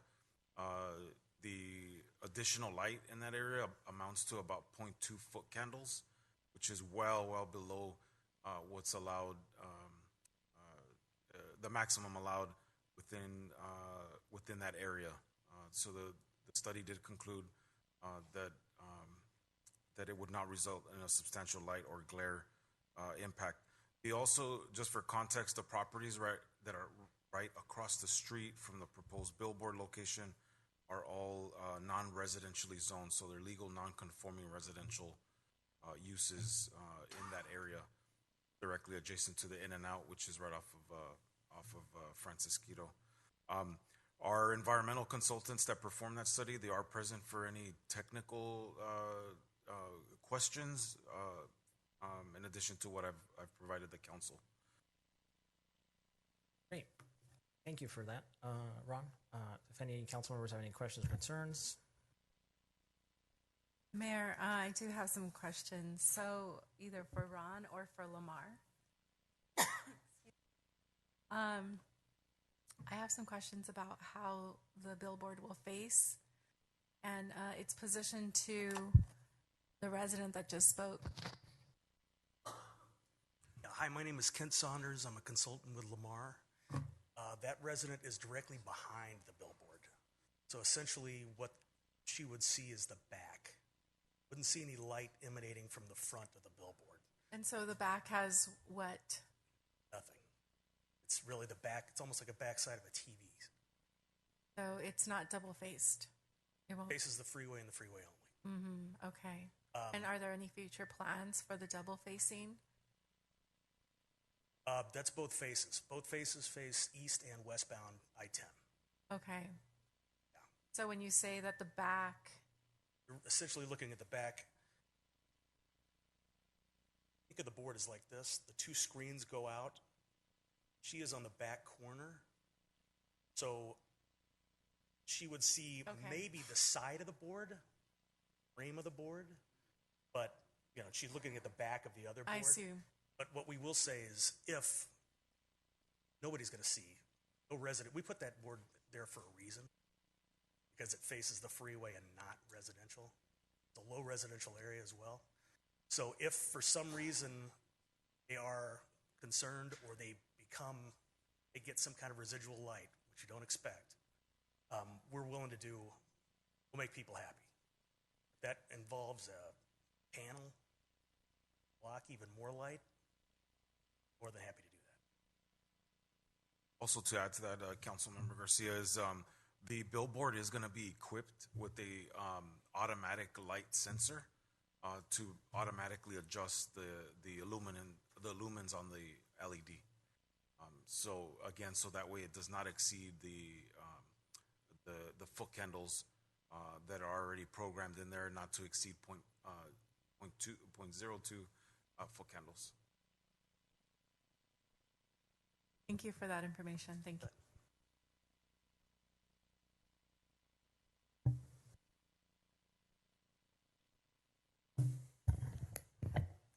Great. Is there any other council members with any questions, concerns?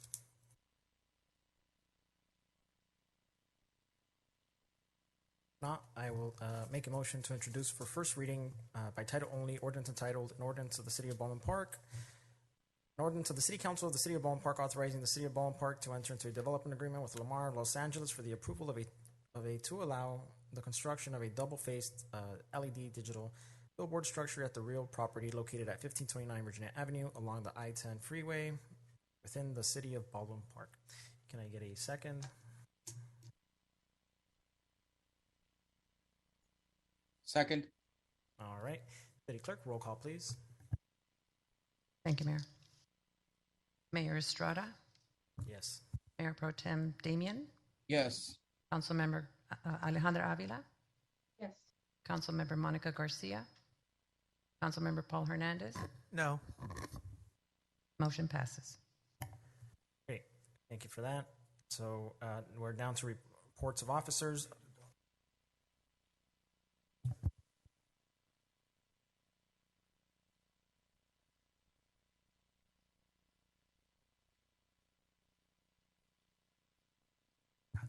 Okay, so before we go to reports of officers, I'll make a motion to adopt resolution 2022-030 entitled A Resolution of the Planning Commission of the City of Baldwin Park recommending that the City Council to approve one, an initial study and mitigated negative declaration of environmental impact report, and two, development agreement 19-03 to permit the construction of a double-faced LED digital billboard within the industrial commercial zone location 1529 Virginia Avenue, APN 8558-032-018. Can I get a second?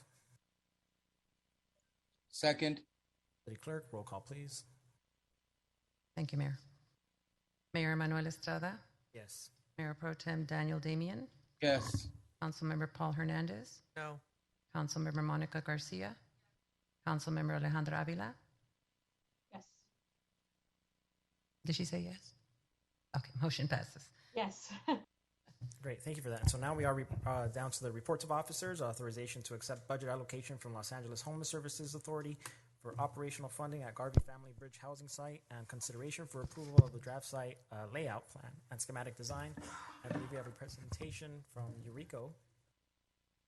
Good evening, Mayor, Honorable Mayor, members of the City Council.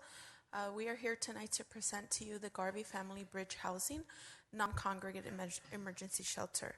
And I will be presenting to you tonight accompanied by Sean Morrison, Carissa Bowen, and Alexis Boothby of Union Station Homeless Services, as well as Director Sam Gutierrez from Public Works and Hugo Calderon, Associate Principal Senior Project Designer for SRK. And we're also joined here tonight with Brielle Acevedo, Regional Housing Trust Coordinator for the Administrator for the COG.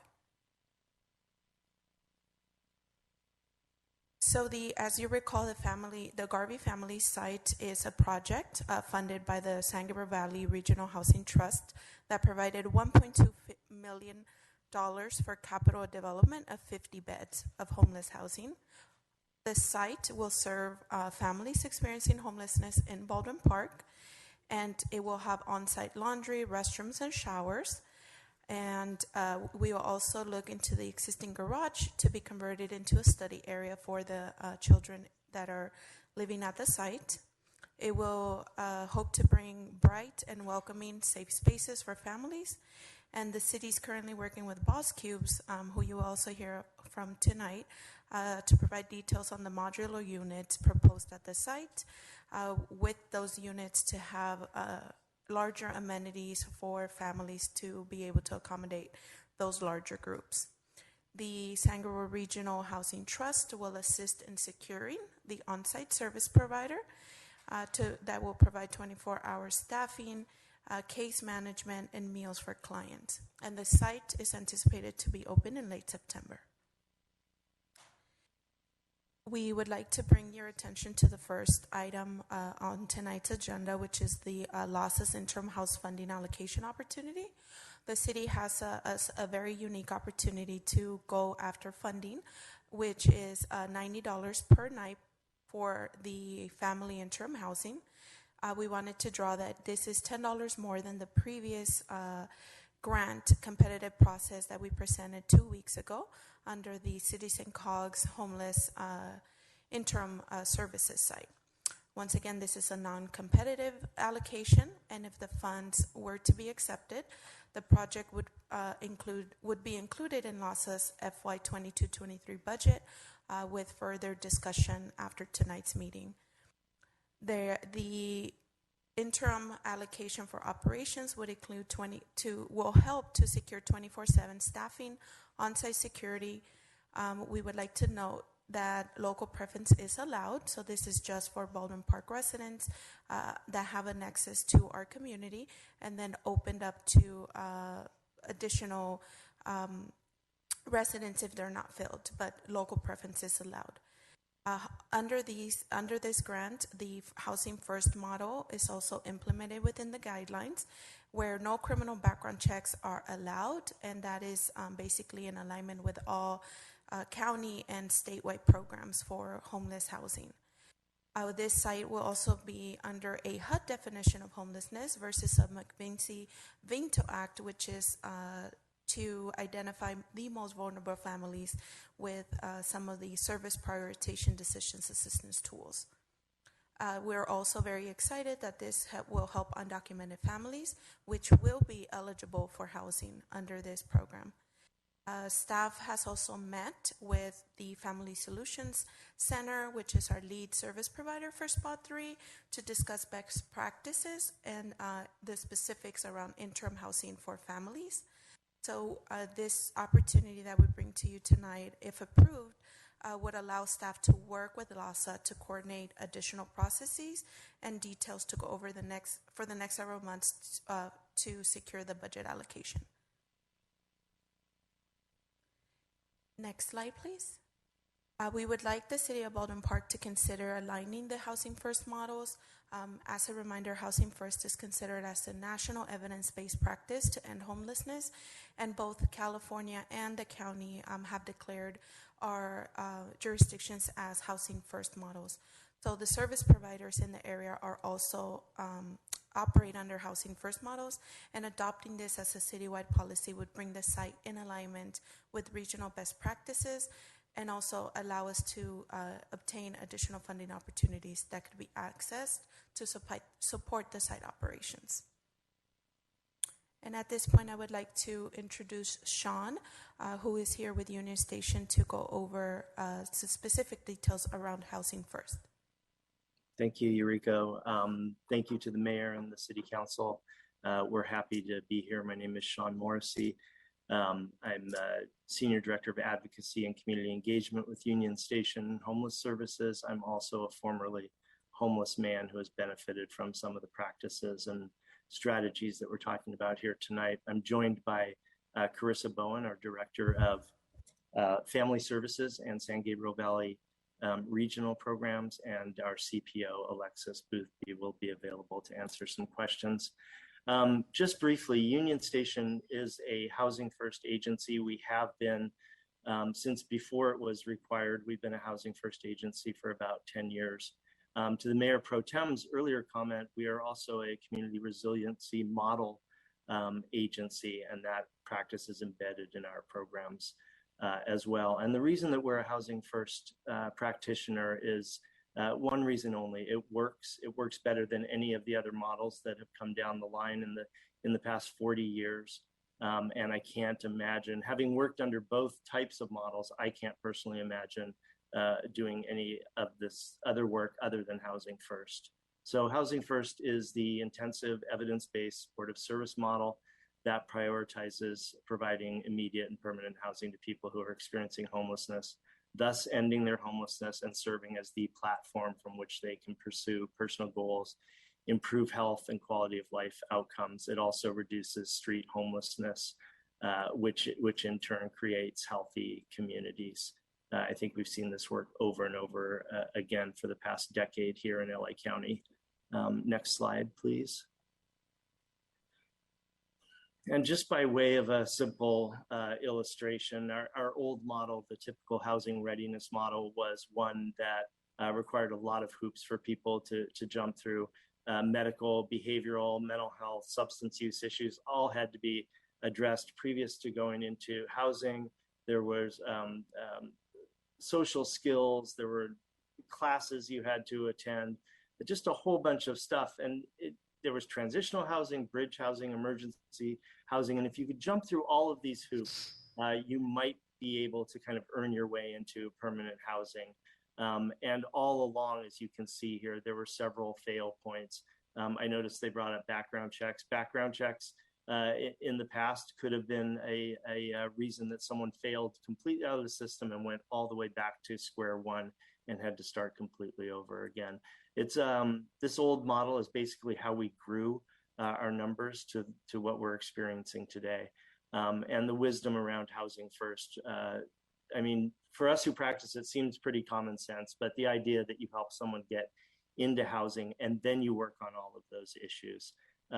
Again, we've prodigious results as a result of moving to this model as opposed to the former one. You provide someone with the dignity, the safety, and the stability of four walls and a roof over your head, and then you begin working on some of the issues that may have led to homelessness. Seen it work over and over again.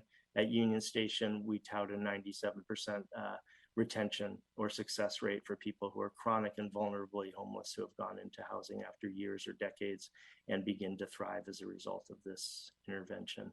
So thank you for having us.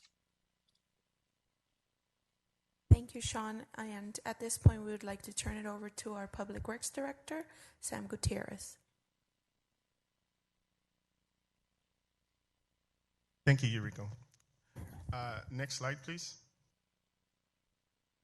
So, Mayor and Council members, I get to talk to you about the site layout and the design. And so I wanted to provide a little bit of background right at the top. At the February 16, 2022 meeting, the City Council approved the agreement with the Regional Housing Trust for the grant funds. And in that agreement, there were some requirements for the site, and we'll talk about that a little later. But also in that staff report, Council directed staff to prepare a site plan for the family site and to bring it back to the City Council for discussion. So working closely with the Regional Housing Trust and SRK, the architect that helped us out in the development of the design, we ensured that this design is in line with the requirements of the HPPP grant and that it met all integral components for family use. Tonight, we are seeking council discussion, review, and consideration of the draft layout. So there's a lot of components to the design, colors and landscaping and whatnot.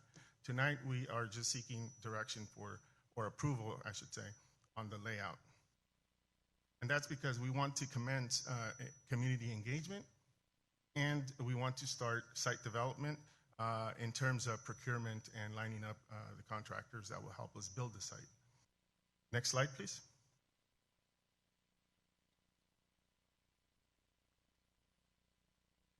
Okay, so staff began working on the project immediately after obtaining City Council direction. So we met on site with the architect and a lot of the stakeholders. And so we decided to phase out the project in two phases. And one, the first phase is the family site unit homes. The tiny homes is what we refer to it. So we began with ordering and analyzing a topographic survey so that we can analyze the slopes. There are some site constraints on the site, elevation differences between where we want to place the units and where the study hall is, for example. So what I wanted to show in this slide is the salmon color, the dark color. Those are slopes that are greater than 5% on the site.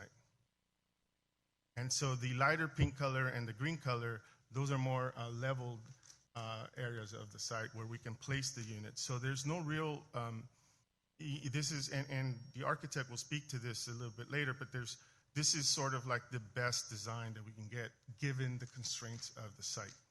Up on top, the two blue units, those are the showers, restrooms, and laundry unit. And they're placed up there because it's again, relatively flat in the green area there, but also it's directly adjacent to the sewer connection and the electrical connection for the site. So it lends itself for easy connection. And so we wanted to make sure that we can maximize the space. And so what we're doing in that dark shaded pink area where we have the elevation constraints, we're proposing a leveling deck to allow easy access to the study hall. And again, the architect will speak to that a little later. Also, there's a study hall that is proposed, a sandbox, and so far we have 16 units and 2 trailers, and we'll talk about what the units look like and the trailers in a couple of slides. Next slide, please. So here's the schematic design. I just wanted to show what it looks like in terms of what the amenities that are proposed for the site. So the 2 blue units there up at the top, those are the ADA units.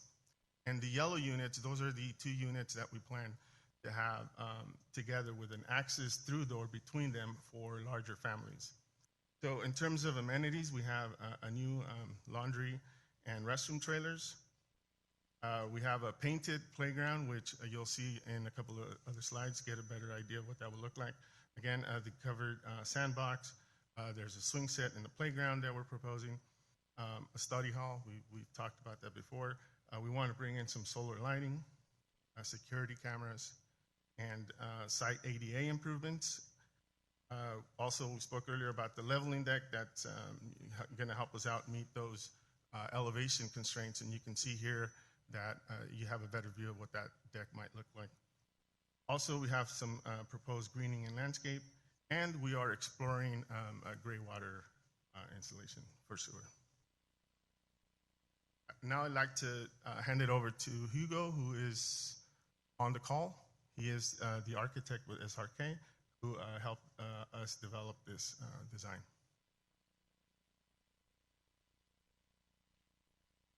Hugo? Testing 1, 2, 3. Can you hear me now? We can hear you. Hello. Oh, Hi, good. Hugo. Welcome. Hi, everyone. Yeah, and just for the record, I am not an architect. I'm a designer that works for an architect. Legally, I can't call myself an architect, just to clarify that. And can we switch over to the next slide, please? I think, Sam, thank you very much for introducing the project. He took care of a lot of the pragmatic elements and how we sort of fit things into the site and why we fit them in.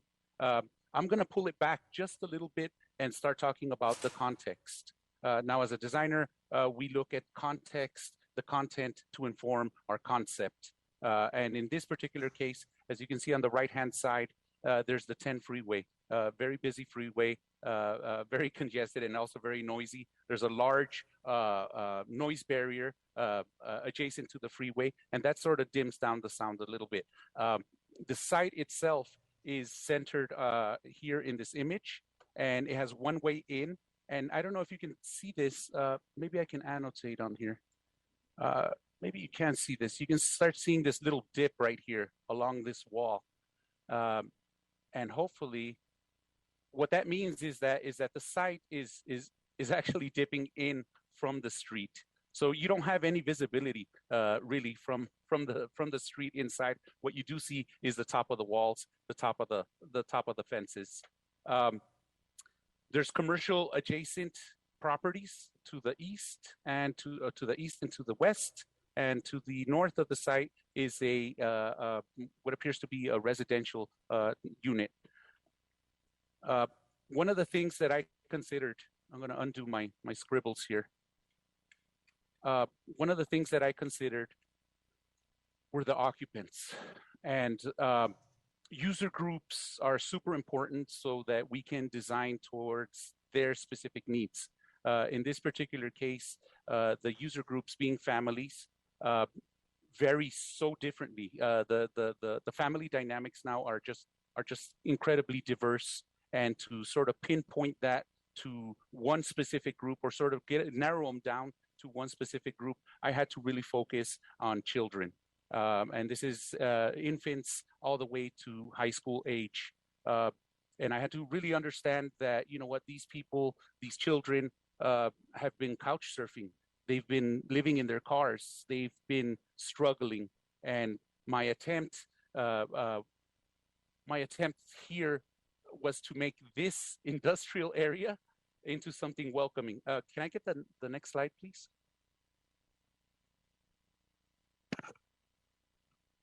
Hello? Can I get the next slide, please? Oh, there it is.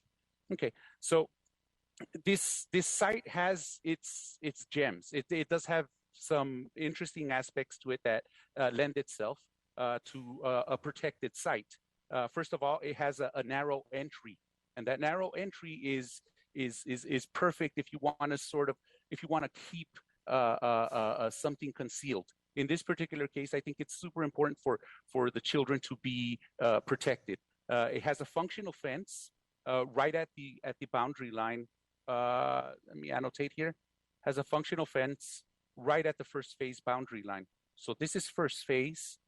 Everything this way, right? And everything this way is second phase. Okay. Let me clear this. Clear. There we go. Okay. Can I get the next slide, please?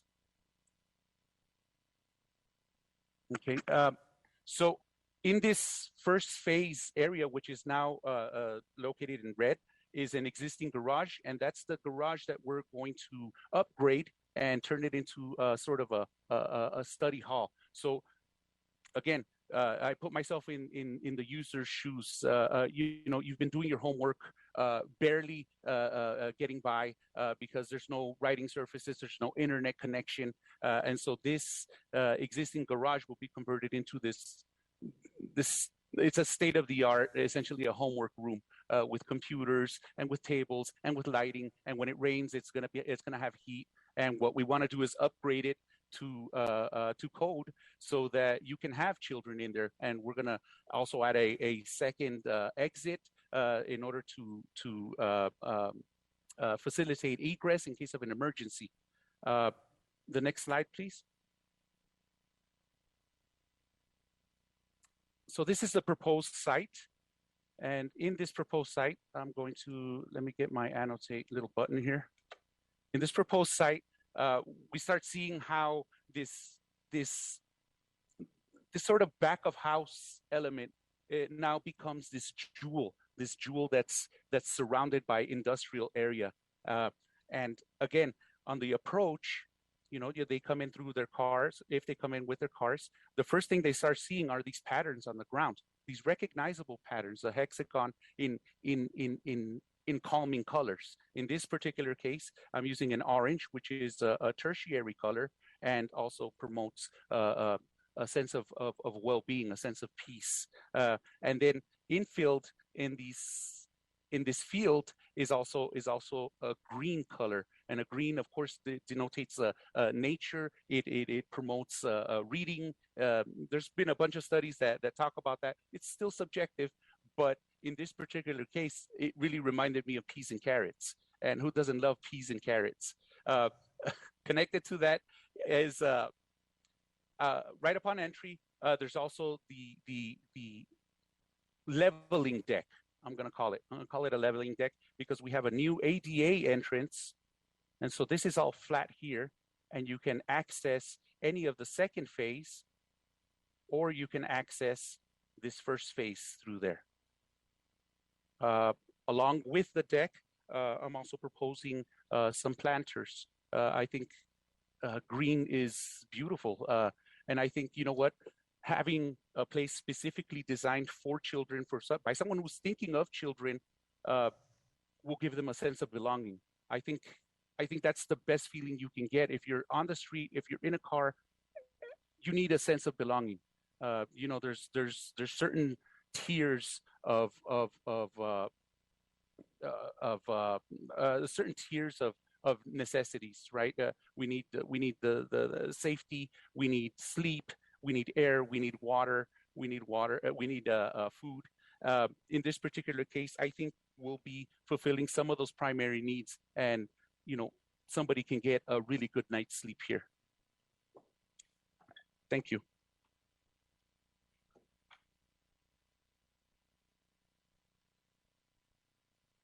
Next slide, please. We'll have the details on the modular unit. So first, this is a rendering that was shown at the last meeting, but this is a very good perspective on what the site could look like based on the proposed design. So this slide here, it's very aspirational, and it helps us in the planning process, and it guides us in you know, how we would like it to look. But this is just a conceptual look at it, or perspective on it. Next slide, please. So I want to talk a little bit about the modular unit. We did invite Boss Cubes, and unfortunately they could not make it tonight. But you know, they were invited to come and speak, but unfortunately they weren't able to make it. So I'll do my best to cover the units. But so these are 144 square foot units. They are equipped to fit 3 beds, and that'll be one full size bed and 2 bunk beds. Again, we have 16 units and 50 beds max. We're at around 48, 50 right now. Again, I mentioned earlier that we have 2 units, so 2 of these units will come together with a pass-through door in between them for larger size families. The units do have electronic door locks, which is a nice feature. They are ADA accessible. They are Class 1 fire rated. And so the way we decided to move with these units was piggybacking on the RFP and selection of these units that was done a few months ago with Esperanza Village. Unfortunately, at that time, due to some certain industry constraints, they couldn't deliver on time, so we pivoted to the pellet units. But these are the original chosen selected units by staff, so we are just using that RFP to procure the units. And so we are expecting a late August delivery for the units, and that's based on council direction to staff to start working on the procurement for these types of long lead, long procurement units. Next slide. So these are the shower, restroom, and laundry trailers. These are designed to accommodate a total of 8 restrooms and 5 showers. One of those will be a ADA shower and restroom combo. Also, there will be a laundry room. They accommodate about 6 stackable washers and dryers. These are custom designed to fit the number of required showers and restrooms for the number of people that the site is going to serve. They are pre-plumbed for gas and water, so it makes it easy to install. And also, these are movable and portable, so they can have some future use if things change. And so, again, this is another item that we have placed a deposit on to begin the procurement process and the fabrication process so that we can get the units in late August. And now I'd like to turn it over back to Eureka. Next slide, please. In terms of next steps, we are seeking direction of City Council on the acceptance to move forward with the potential loss of funds. Under the guidelines stated earlier, we would then, if approved, work with LASA staff to follow their budget appropriation process for the total potential funding.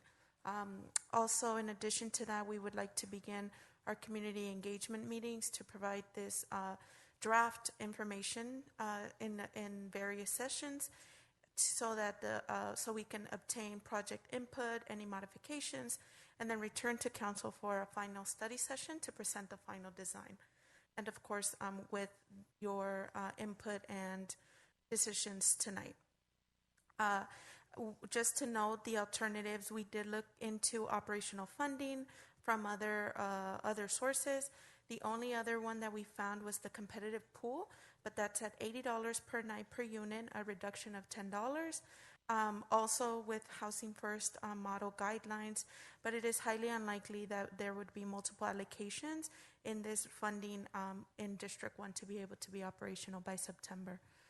There's also the site is ineligible for home ARP funds, as those are not for operations, rather that would fund the actual conversion of these sites into housing. So we could look at that for the adaptive reuse model for Garvey once we are into the phase 2. So if there's any questions or feedback, we'd love to take this time to open it back up to council. Mr. Mayor? Yes, Councilmember Hernandez. Just really quickly, thank you for bringing this. It looks like a great project, and we can certainly dive into more of the schematic and layouts later time.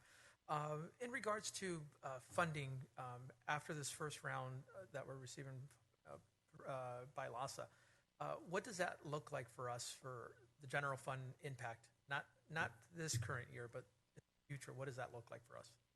So currently the operational budget is at $841,000. We have requested up to that amount from LASA. There is also a service gap that we would have to cover. So what we're trying to do is be strategic to obtain grant funds to cover that initial operating cost, and then use other alternative, perhaps San Gabriel Valley Regional Housing Trust funds or other grants to supplement that. So the total impact to general fund, if that was an option, would be in the upwards of about $850,000+ for 1 year of operations. For 1 year. And just for clarification, do we need to cover that gap starting in September or no? We have been very transparent with them that we would be operational. Their budget is from July, traditional fiscal year. So we did let them know that we would be operational in September. So if we were to fund it with general funds, yes, it would have to be from September to September. The only challenge with general funds is that finding an operator in LA County that would actually take on the project for the operations would be very challenging. So I'm concerned just because, or maybe perhaps I need a little bit more clarification from the CEO, because does our current fiscal year 22-23 budget account for this gap?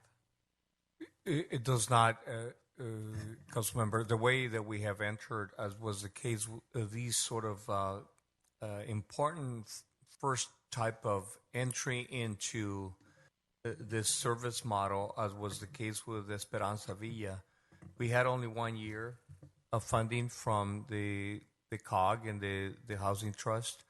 We have been able to secure, we have applied for a grant to go into year 2. The same will be true here. Unfortunately, we can only guarantee the 1 year in question, which is the 800 and some thousand of a budget allocation. That's guaranteed pretty much, Rico. It is. It does have to go through their budget process. Till tonight's decision would determine whether we can continue these conversations with LASA. Okay, so because of the guidelines around highly Housing likely First. that it'll get approved, and that'll give us 1 year of funding. And when you speak of a gap, you're not speaking of a funding gap now. It's whether if the council were to not approve us moving forward with the partnership with the LASA, correct? Priya, if I may ask for clarification, there is a current gap of about $8 per site per unit, but that is something that we're also looking into alternative funding sources. But the main concept behind that is if we would be eligible to seek those that are also in alignment with Housing First. Can you repeat? And if I may just add, The award that the trust provided to the city for this project can be used for both capital and operational. And I know Sam is keeping really good track of the figures and does anticipate that he will have some of that 1.25 left over that can be used to cover some operational costs in the first year. I'm sorry, can you repeat what is the gap that we have right now? What is the amount? So this funding is for $90 per night. I think when we looked at it, we probably need about $10 more per client to get this done. And I would defer to Sam on the amount that he anticipates is still available after all the capital expenses, but the award from the Housing Trust should cover any gap in that first year. So we're talking $100 per unit versus $90 per unit, which is how much we would get awarded. So that's the gap, Mayor Pro Tem and Councilmember, $10 per unit. But what's the total amount? Is it per night or is it one time? I don't know how this $10 gap works. Sorry. You're the expert, not us. We're talking nightly. Nightly? Yes. So we're looking at what, maybe $34,000, $43,000 over a course of a year, if that's the case? So if 90 is 850,000, 10 would be, if it's 10%, it's about just under $100,000 total for 1 year. I will also note that we would have a more precise figure once we have a service provider, but based on our budgeting figures, we do anticipate that we'll have enough funding between the loss of funding and the trust funding to cover that first year of operations. And the way we've done the contracts, it's a 1 year term with optional 1 year extensions. So there would be no obligation for the city to fund year 2 if funds were not available to do so. And just for my clarification, year 2, for whatever reason, if we're not eligible for additional grant funds, and then the city is now looking at maintaining it on our own through our own general funds, what's that cost? Is that $850,000 moving forward? Yes, that's the projection. But similar to what we did with Esperanza, we are hoping that we would be receiving grant funds for year 2 at a later 6 months from now or 8 months from now, if that's the case, because there is a new grant cycle that opens up for year 2. Is that? Yeah, there should be a loss of grant cycle, and then hopefully there's more county interim dollars, and the trust will support in whatever way trying to seek grant funding for the project. Yeah, no, I appreciate that. I'm very hopeful that we'll receive additional year 2 and year 3. But at some point, if the operational cost is $850,000 now, it's certainly going to be increased over time. It's not going to be $850,000. And that's something that, as a council, we need to be recognized about that, considering that we're just going through our budget now, and that's already looking at a deficit of $140,000, which we're looking to reduce again in the future conversations. But thank you, really appreciate that. Sure. I would just add that since we're helping out with that contract negotiation, the trust usually fixes the first 2 years of a contract price and then allows for a CPI increase in year 3. Thank you, Councilmember Hernandez. And to add to your point, there is continued advocacy. This is actually the first funding cycle after much advocacy over the past few years to have this type of interim housing funds. So we do anticipate the county to continue with funding cities directly for these interim and bridge housing. I have a couple questions, Mayor. Yes, Mayor Pro Tem. Eurico, thank you for the presentation. Now, what is the goal for these families so can you just kind of run through the process? We have a family who is currently unhoused, and we refer them over to the Garvey site. How long before they get off the streets into the Garvey site? So without the background checks, it does expedite that process. Usually we go anywhere from 3 to 4 days to get them into the housing. But because we do have to wait on the background check results, it has extended that to almost 5 to 6 days. So if a family was experiencing homelessness and eligible for the Garvey side, it would be in a matter of a few days, maybe 2 to 3 days. And now, once they've been placed in this Garvey site, what is the goal? Is it 3 months, or how many months is the goal to transition them from this Garvey site into more of a permanent housing? So the trends are similar to the individual sites. We can have anywhere from 30 to 60 to up to 90 days. And within that time frame, we're also looking at more permanent supportive housing options for families. So it can vary from anywhere from 30 to up to 90 days. So currently our goal is obviously 90 days to, get them into more of a permanent housing solution. However, we know that really has not been the case with the Esperanza Villa residents. So my concern is, which agency or who are we working with that is going to be expediting these families into more of a permanent solution? And what are the odds of getting them into something within the 90 days? There is a huge impact to the Family Solutions Center. However, we do have very key partners in our continuum of care, which is a larger kind of model. So they do start off very locally with the bridge housing that is a local model, and then they get connected to spa-wide or interim beyond the interim housing phase into more of those permanent models. So we have seen a much expedited exit process compared to motels or other alternative congregate shelter sites. So my next question is, if there's a family who is homeless and it takes them, let's say, 5 days to get into this Garvey site, and we provide them with, let's just say, an emergency hotel voucher, and we're placing them in a hotel for, let's just say, 5 days until they get into the site, would they still take them in, or were they not, because they would not be considered homeless anymore because they're now in a hotel? We would work with our local approaches to ensure that there's flexibility and that they're not counted as a motel family, that they're just in the motel site while their unit is being ready. We do have that type of model right now with Esperanza, and it has been very successful, where people are waiting to maybe just a few hours or maybe one day to get the unit clear, sanitized, and ready for the next client. So they would be eligible under that circumstance. Thank you. I have a question. So who is, are we doing a RFP for bids for somebody to run the site like we did with Esperanza Villa? That is correct, yes. We would work with the Regional Housing Trust to conduct that. And so when we do that, can we try to put one of the requirements as an organization that already has transitional housing? Because one of the things that happens is that some shelters do bridge housing, emergency housing, and they have transitional housing. And so when there's a transitional unit that empties out, the people that are going to get the first dibs are going to be the people that are in their emergency shelter program rather than somebody that's outside, right?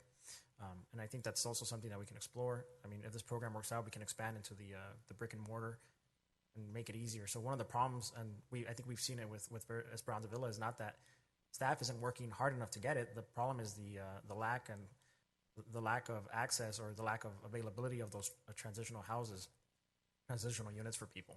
So this is an important step in making sure that the family doesn't end up on the street, that they end up safe. And then from there, obviously, I'm sure they'll get legal advocacy, housing advocacy, case manager, counseling. Will there be a children's program? I think it's really important, especially because we're focusing on the child. We'll have a child prevention program. I know a lot of shelters have that. So are those requirements that we can ask for when we go out to bid? Absolutely. Great. Mayor, I have a question. Yes, Councilmember Rabbit. Thank you. Thank you for that presentation. The site does look beautiful. I do have a question. Councilmember Damian kind of touched on it because you said it's 30, 60 to 90 days. Let's say we went over the 90 days. Would this family still be allowed to stay there until they do find the permanent housing? Yes, they would. Once they're in our care, there is a very strategic exit plan and a housing plan that starts from the first day that they get in. So any that can involve document ready. It can involve help with applications to apartments. It could be additional prevention diversion funds, so where they can get help with deposits, or if they do end up in permanent supportive housing as an option, that is also something that the service provider would provide that support to our families. Thank you. Also, when you do the RFP, would we be able to include tutoring or some kind of services for the students to do well in school, somebody that's there for them? Or is that something we have to seek elsewhere? We can identify some aspects of those extracurricular activities within the budget. If not, there's also collaborative or contracted opportunities under that model. Okay. Those are all my questions. Thank you so much for that presentation. Mr. Mayor, if I may. Yes, Councilmember Hernandez. Thank you. No, I think this is a great program. I think it's an opportunity to, rescue and assist and support and uplift families from Baldwin Park, primarily, first and foremost. I understand there's always needs outside of our, from our neighbors, so that's great. I think the reality is, I think we need to be real in the sense of expectation as to how long families are going to be here. I do want to be proven wrong. Trust me, I do want to be proven wrong. That families will be moved out of this facility, into more permanent homes within 30 to 60, 30, 40, 60. But the reality is, I think that's, as the mayor also just spoke to, is there's a lack of space. So I think we need to also just plan as we're thinking about the RFP for what that will look like for a family that's going to be there for 6 months or maybe even 8 months, okay, perhaps even a year. So let's think about that as we're developing the RSP, as what type of services that we can provide for them and their family. I know there's a wraparound services and so forth, but we should definitely create some sort of MOU also with the school, because I suspect that these individuals will be going to our schools. So let's just think about that instead of just the short term. I know it's great to say that, but the reality is similar to as Esperanza. That's not what's happening. And it hasn't panned out the way we've talked about that. So great program, but let's just think about what would that look like for us. And I have a couple ideas, and I'll share offline too. But thank you, appreciate it. Thank you, Mayor. Yes, Councilmember Garcia. Okay, thank you. So in looking at the presentation and the site plan, I think it looks great. I like the site. I like the purpose of serving families seeking shelter. And I do have concerns, as I mentioned at the last council meeting, about the funding and the elimination of background checks, specifically to weed out any sex offenders. I don't care about anything else, really, except, to prevent sex offenders from being part of this community, because you have children, you have families, you have a very vulnerable population that are already experiencing great challenges, perhaps mental health issues and other setbacks, major setbacks in their lives. So that's my concern is when we were looking at Esperanza Village, I was concerned about the site of that project. And I envisioned that we could have this kind of project on Garvey Avenue. And so this is a perfect site. And it's serving a much needed, a constituency that needs the service. I just wish that we could find funding that could allow us to do a background check specifically for, the sex offenses.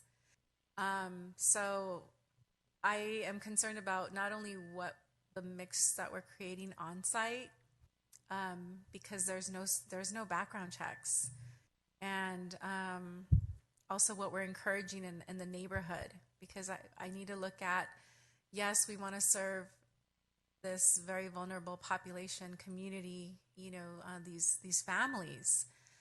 But at the same time, we also have to look at what are we encouraging in the neighborhood too. And without any background checks, that's kind of the glaring question for me, is what are we encouraging? And that is a great concern of mine. And it's hard for me to get over that, not only for, again, what we're creating on site, but what we're creating in the neighborhood. And I understand that there's a Baldwin Park nexus, but the truth is somebody can come and park, a vehicle here for a month and be here in Baldwin Park, and that is a nexus. So again, that is my concern. I really wish that we could find other funding that gave us more control to create a community that is a win-win for those seeking shelter and then those who already live in the neighborhood. So with that, those are my concerns, and unfortunately I'm not going to be able to support this once again, although I think the site is great and the constituents will be serving, it's the right match.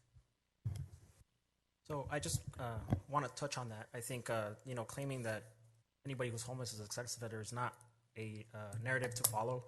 It's not the point here. It's not the common. I work with domestic violence families, and I see families come in without a background check every day, and they intermingle, they hang out, and families are always aware, and everybody's healthy.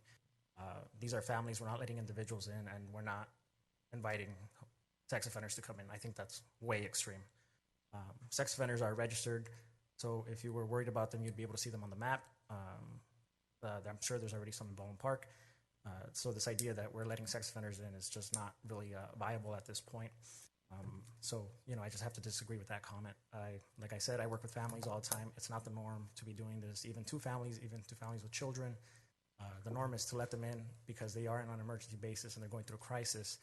Offer them service they need while they're at home.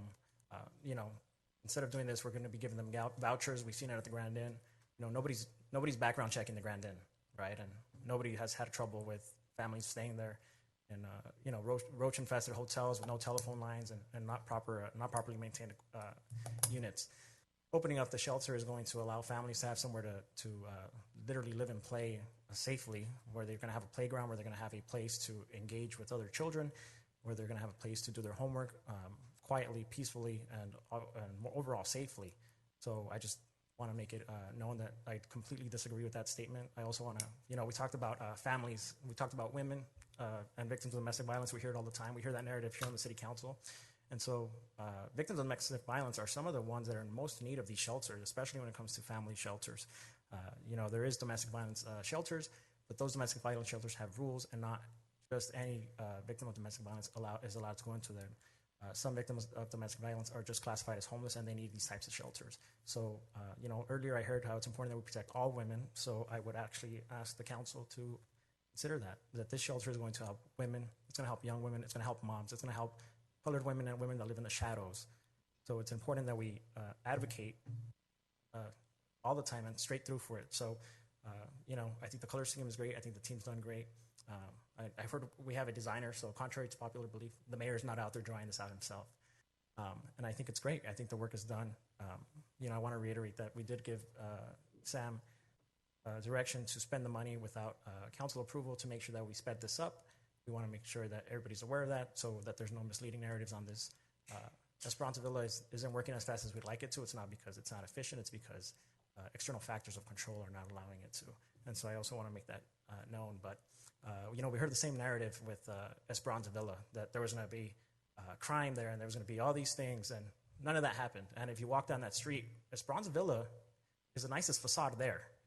And because of it, it looks cleaner, it looks nicer, there's life there, there's jobs there, and it's senior citizens that are the most vulnerable in that community. We still hear these narratives that are false about Esperanza Villa, and it seems that that's what's going to happen with Tiny Homes 2.0, which I think is unfortunate. So I just wanted to state that for the record. Mayor, may I please? Yes, Councilman Ravila. Can you hear me? We can hear you. Yes, we can. Okay, thank you. Thank you for your comments. I really appreciate those comments. It really saddens me to hear that homeless are being stereotyped or thought of as all being criminals. That's not the case. As you all know, I have worked for the school district for many years, and this really bothers me because I have dealt with homeless families. I have had to find shelter for them because they're sleeping in a car, and they weren't criminals. They were single moms with children. There were mom and dads with children that needed help because for some reason or another, they were down on their luck and they had nowhere to live. So because we're offering shelter to families to get them back on their feet, we can't be criminalizing them. We don't know who they are. We don't know their background. So it's really sad to say that we're inviting sex offenders or what have you. We are not doing that. We are helping children have a safe place to sleep, a place where they can have a meal, where they can have a shower, where they can simply do their homework. I'm sitting here at my house. I have a desk where I could conduct a meeting. They have nothing. They have a lab where they have to do their homework and nothing else. And to me, to put money into a place like this is very important. I'm hoping that we get the budget so that we can continue to have this program open, because homeless is something that's everywhere. And it's not going to go away if we don't start helping these people. And we need to stop judging them as criminals, because they're not all criminals.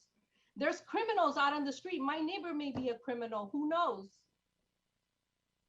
Am I going to stay away from that person? They're still human beings. Even if they committed a crime, they're human beings that made a mistake and that may need some help. And if we can offer that help, and if we have LASA and other organizations that are going to help us funding, I'm all for it, because we're going to help that family. If they did have a problem, we're going to help those adults, and we're going to help those children see their parents being helped, and we're going to feed those children, and we're going to shower them with everything that they need to live a normal, semi-normal, because it's already not normal life, to help them back on their feet. And just like we said about Esperanza Villa, to let them know that there is hope, that life doesn't have to be that way. And we, as Baldwin Park Council members, we are going to do everything in our power to help those residents that need the help. Because let me tell you, there's a lot of homeless families in the Baldwin Park Unified School District that we would have no idea they're homeless, because the parents are really trying. They send them home to work, to school clean. But these kids, they may have the only meal at school. They go home to an empty house, an empty car, an empty street, wherever they're going home. If they're living with another family, they don't always get along with the other children in the family. We need to stop thinking about selfish things and about things that are not realistic.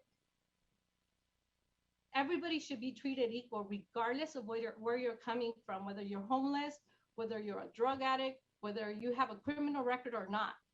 We need to help these people that want to get help, of course. And I know there will be some that may not want the help. But there's a lot of families, I can guarantee you, that want the help. Therefore, I am all for this program. And I know we're not doing the background checks, and it would be ideal, yes, but it's not necessary. There's going to be a good assessment. I know there's going to be assessment done with every family. They're going to ask them questions. And then if they need some services, we will provide those services. So thank you for your comments, Mayor. And I agree with you. And I agree that we should open our doors and open our hearts to all these homeless that need the help in our community. And if they have issues, then that's why we're opening these places, so we can help them. Thank you. Mayor, before I speak, I believe some of our members from Union Station would like to speak. Alexis? Hey there, thank you. I wasn't sure if anybody was monitoring the hand raising function. I did just want to respond to the concerns about background checks, and specifically it sounds like the concern is around sex offenders, and I guess the assumption I'm kind of making is like sex offenders who have committed offenses against children. So I did just want to say that, you know, anyone who has a past offense who like related to a crime, a sexual crime against a child, would be in violation of their like parole or probation agreement by staying at a facility that houses children. So I don't think that's an actual concern. And then I also wanted to address that there are, you know, crimes that people are convicted of sort of as a result of their homelessness that sometimes land them in sticky situations. So, people can wind up on a sex offender registry, for example, for, urinating in public or something like that, where individuals who are experiencing homelessness might have that experience just based on the fact that they don't have access to a restroom, et cetera. And then also just add that we've been operating our interim housing sites without any background checks for the entire time we've been doing it, and haven't run into any of these issues.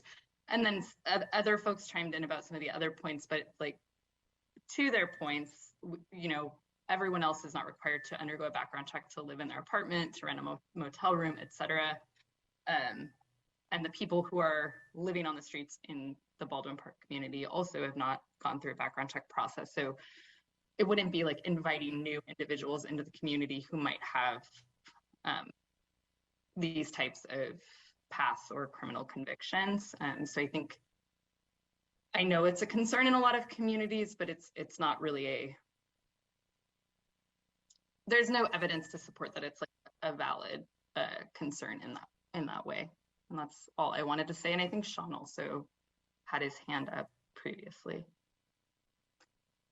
I would just defer to Carissa if she has anything to add, but I'll just, to this point, we've been doing this work with families for decades and have thought long and hard around this issue. Carissa, did you have anything you wanted to add about just background checks as a? Alexis shared what I would just like to reiterate what Alexis shared. I think that's really important to acknowledge that's we don't background check other people in our communities, and it can be something that, like, that barrier that even Sean described in Housing First, like, it's so important to give people, we also know, like, people often are engaged in justice system, that there are a lot of like reasons why they're engaged in ways that like other people are not who are experiencing homelessness. And so I think it's really important to make sure that we're offering safe options and shelter for people. But I don't think everything Alexis shared is the points that I would have said too. And I really don't think that it is something that, like, in the years I've spent in homeless services and working with families that are in our housing site, is an issue that we have come across. And I would just add quickly that, background checks in general, we think of as a system of harm, a potentially racist practice that has also been forced on people and have impeded specifically people of color from entering certain programs, housing, those types of things. So in that way, we think of background checks as a system of harm in general. Mayor. Yes, Councilmember Garcia. I just want to, thank you for your feedback on the issue, and I do appreciate your comments and the experience that you've had with, these communities, and so I do definitely have an ear for what you have to say, your input, and I want to be really clear that I'm not criminalizing homeless. I do have a lot of compassion for homeless, and have always had compassion for homeless pretty much all my life. But I just wish that if we could just include, I don't even need a background check on credit or any other offenses, but just the one that I mentioned is the greatest concern for me. And, I would love to say that people will be honorable and be truthful and report themselves. But the reality is, as I drive around my community, I'm seeing new faces and, new constituents, quote unquote. And I'm just, it does concern me. And that's the only thing. And I'm only one member of this council. So I don't want to belabor the point.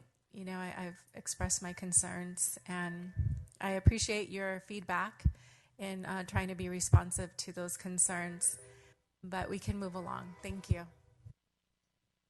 Mayor? Yes, Mayor Pro Tem. Yeah, I mean, there's not going to be any individuals at this facility. It's all going to be families. And I highly doubt that, a family is going to have a sex offender there with their kids. At this point in time, the need is big in our community.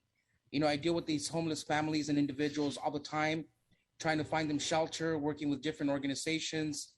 And it's been very, very challenging trying to get them, somewhere to stay. And especially, we deplete our funding by paying, these hotel stays, and gets frustrating that we can't place them somewhere. If this facility was available, it would be so much easier to get these families in there. So for me, I mean, there's really no going back on this. This is something that is much needed in our community, and I fully support it. If no other council members have any other things to add to this, I would like to make a motion to approve the funding from LASA. I'd like to second that.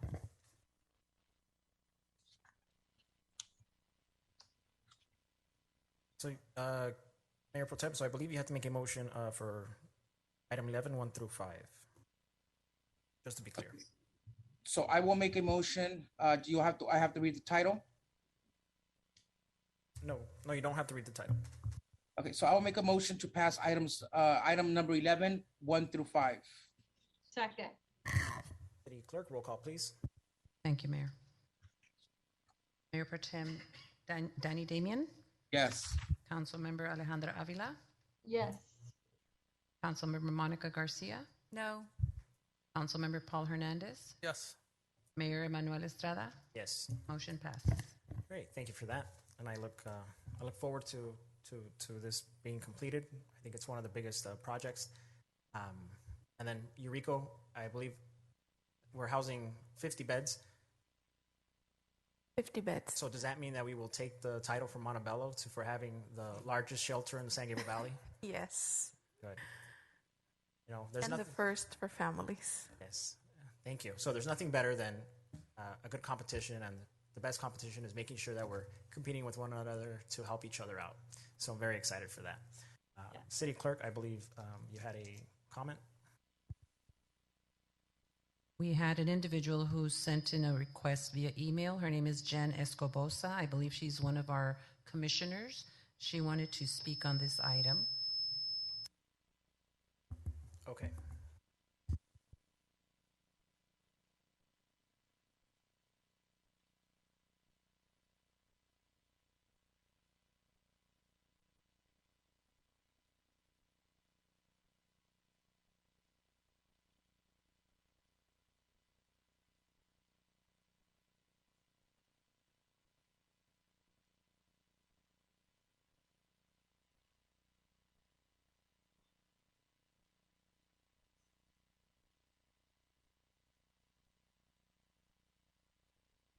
Okay, whenever you're ready, your time will start once you start speaking.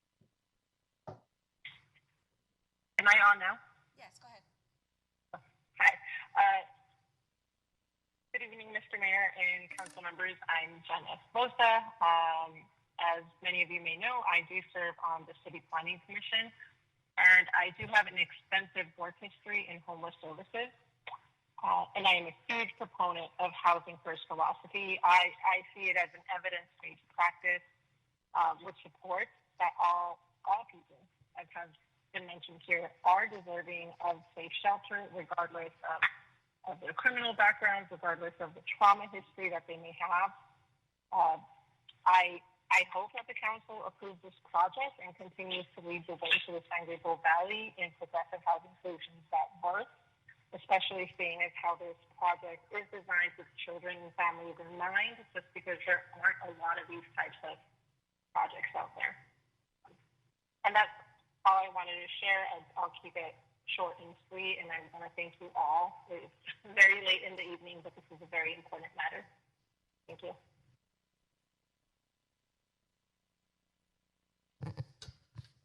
Great. Thank you for that, City Clerk. So at this moment, we are down to City Council, City Clerk, City Treasurer, staff request, and communication. And so I just wanted to add a quick one. I want to see if we can update our certificates of recognition for the community so that they're a little bit nicer and something that they'd like to show off. And then my request that I had planned for was consideration and direction to implement a pilot program in conjunction with the Baldwin Park Unified School District to offer domestic violence educational courses to high school students utilizing ARPA community funds. So, of course, in the wake of the tragedies that have been happening in the last week and a lot of the threats that we've seen around the region, I think it's important that we work with our school department, with our school district, and making sure that we are offering violence prevention to our youth in a way that is a preventative measure. And I believe that working with the school district on a domestic violence educational course would be beneficial, not just to those individuals for long-term healthy relationships, but also to the community and the people surrounding them, making sure that they have healthy relationships with them, in turn reducing our calls for domestic violence and crime in general. As you know, intimate relationships are some of the hardest ones to deal with. So giving them that education, I feel that would strongly help them also connect on a healthier level with their loved ones and anyone around them. And one of the most important facts I think to consider is that women 16 to 24 are statistically the most prone to domestic violence. And so getting them at that young age, I think, is beneficial. Like I said, not just to them, but everybody around them, and in the long term to the city. So just want to hear if questions or comments from staff, and if not, then I think that's something we can move Mayor, forward if I may? with. Yes, Councilmember Hernandez. I think this is a great opportunity. My only suggestion, when we bring this back, is perhaps instead of reinventing the wheel ourselves, perhaps we can just look at an established program that already has the curriculum, has a much better understanding of any of us, recreating something that, perhaps I have a gut feeling that there's a great provider that could step in and, do the service on our behalf or in collaboration with the school district. Yeah, I agree. I just think that where do we get all the most kids? It's going to be at the school, so making sure that the school's in on it, and then we can go from there and find a good partnership. So I concur with that. Perfect. I believe Mayor Pro Tem Damian, you have the floor. Thank you, Mayor. Yeah, I would like to request council consideration and direction to create a pilot program in partnership with Oath to Country Foundation that promotes neighborhood beautification efforts. The program will focus on servicing senior veterans, disabled veterans, widowed spouses of veterans, and seniors who are having difficulty maintaining their homes or properties. The pilot program will utilize $25,000 from ARPA funds and serve up to 6 homes over a 12-month period. So as you know, we recently had our mental health walk on May 7th. Oath to Country Foundation was the organization that approached us, and there were basically the founders who got this mental health walk going in collaboration with the city. They've done great work with our seniors, and it was unfortunate that they didn't receive any of our CDBG funding. This would be great. It also helps with the mental stability for a lot of our seniors and our veterans to be able to make minor repairs to their homes or even beautifying their properties. So I would like for council consideration and direction to go ahead and direct staff to allocate $25,000 for this pilot program. I agree. I think that's a great idea. OTCF has been a really good partner to the city of Baldwin Park in making these awareness events happen and providing them. Maybe we're not able to provide them the requested amount from the CDBG funds, but we are able to start with something. I think that's a great start for them in our city. Great, thank you. If no one has any comments or questions, I'll move on to my second request. Mr. Mayor Pro Tem, again, kudos for bringing this to our attention. We have close to about, I think, 1,100 veterans living here in Baldwin Park. So in addition, I think we have about 200 business-owned veteran businesses here in Baldwin Park. So I think this is a great opportunity to continue our support for those that have served our country in various capacities. Thank you. Great, no, thank you. And Mayor also, Pro Tem. yes, go ahead, I Councilmember want to Garcia. express my support as well. Thank you, Councilmember. And I do want to just, for the record, indicate that Councilmember Garcia did collaborate with me on this. It was something that is to serve our veterans here. It was a really great idea from Councilmember Garcia to bring this program to the city as well. So thank you for collaborating, Councilmember Garcia. Thank you for that. And my second request is for council discussion and direction for staff to coordinate the city's effort in reinforcing the use of safe and sane fireworks and informing the community of the dangers and fines associated with illegal uses of explosives. This informative campaign should be publicized via a press release, poster board messages on bus shelters, public works construction boards, park marquees, all social media outlets, staff to advertise the city, flyers distributed and placed in key locations and on our city's website. Additionally, direct staff to advertise the City of Baldwin Park's 4th of July Spectacular event in collaboration with the Baldwin Park Unified School District, which is scheduled to be held on Saturday, July 2nd at Sierra Vista High School at the field. Mayor Pro And that's Tem, if all I that may. I have. Yeah, go ahead, Councilmember Hernandez. No, this is great. Yeah, if you recall, I think Chief or Captain, if you could remind me, I think it was 2018 or 2019. We lost two of our constituents because of illegal fireworks. One of them had a firework explode, I think, on top of their head, and the other one was in front of them. And the deaths of these individuals happened within half a mile of each other, and I think within 15 minutes or something. So maybe this is 2019 or so. Again, I believe in the campaign, but I think the only way we're going to make any roadhead in regards to these illegal fireworks is to increase the fines and to actually, go around and, unfortunately, cite people in some sort of tier fashion, because unless, we see it time and time every year. And even before that, we're starting to hear them now. But I can't recall. I don't think we've actually arrested or done anything around that. So if you really, I certainly would support if you want to bring this back as a study session as how to look at the enforcement part of it with our police and also perhaps with our fire department. I'm certainly open to that. I know other cities have a fine of close to 5,000, even small cities. I think the city of Hawaiian Garden is something around a few $1,000s, and that's a small city. So they've made it a point that they want to remove those illegal fireworks, and more importantly, promote the safe and sane ones that we offer for our nonprofits and for our community, and also more importantly for our annual big show that we have, because this does provide issues for our homeowners, our residents, our pets, and so forth.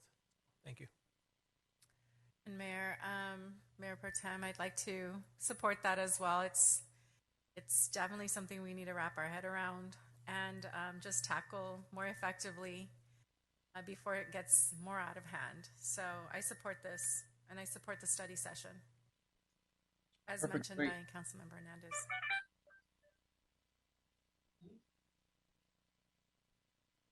Great.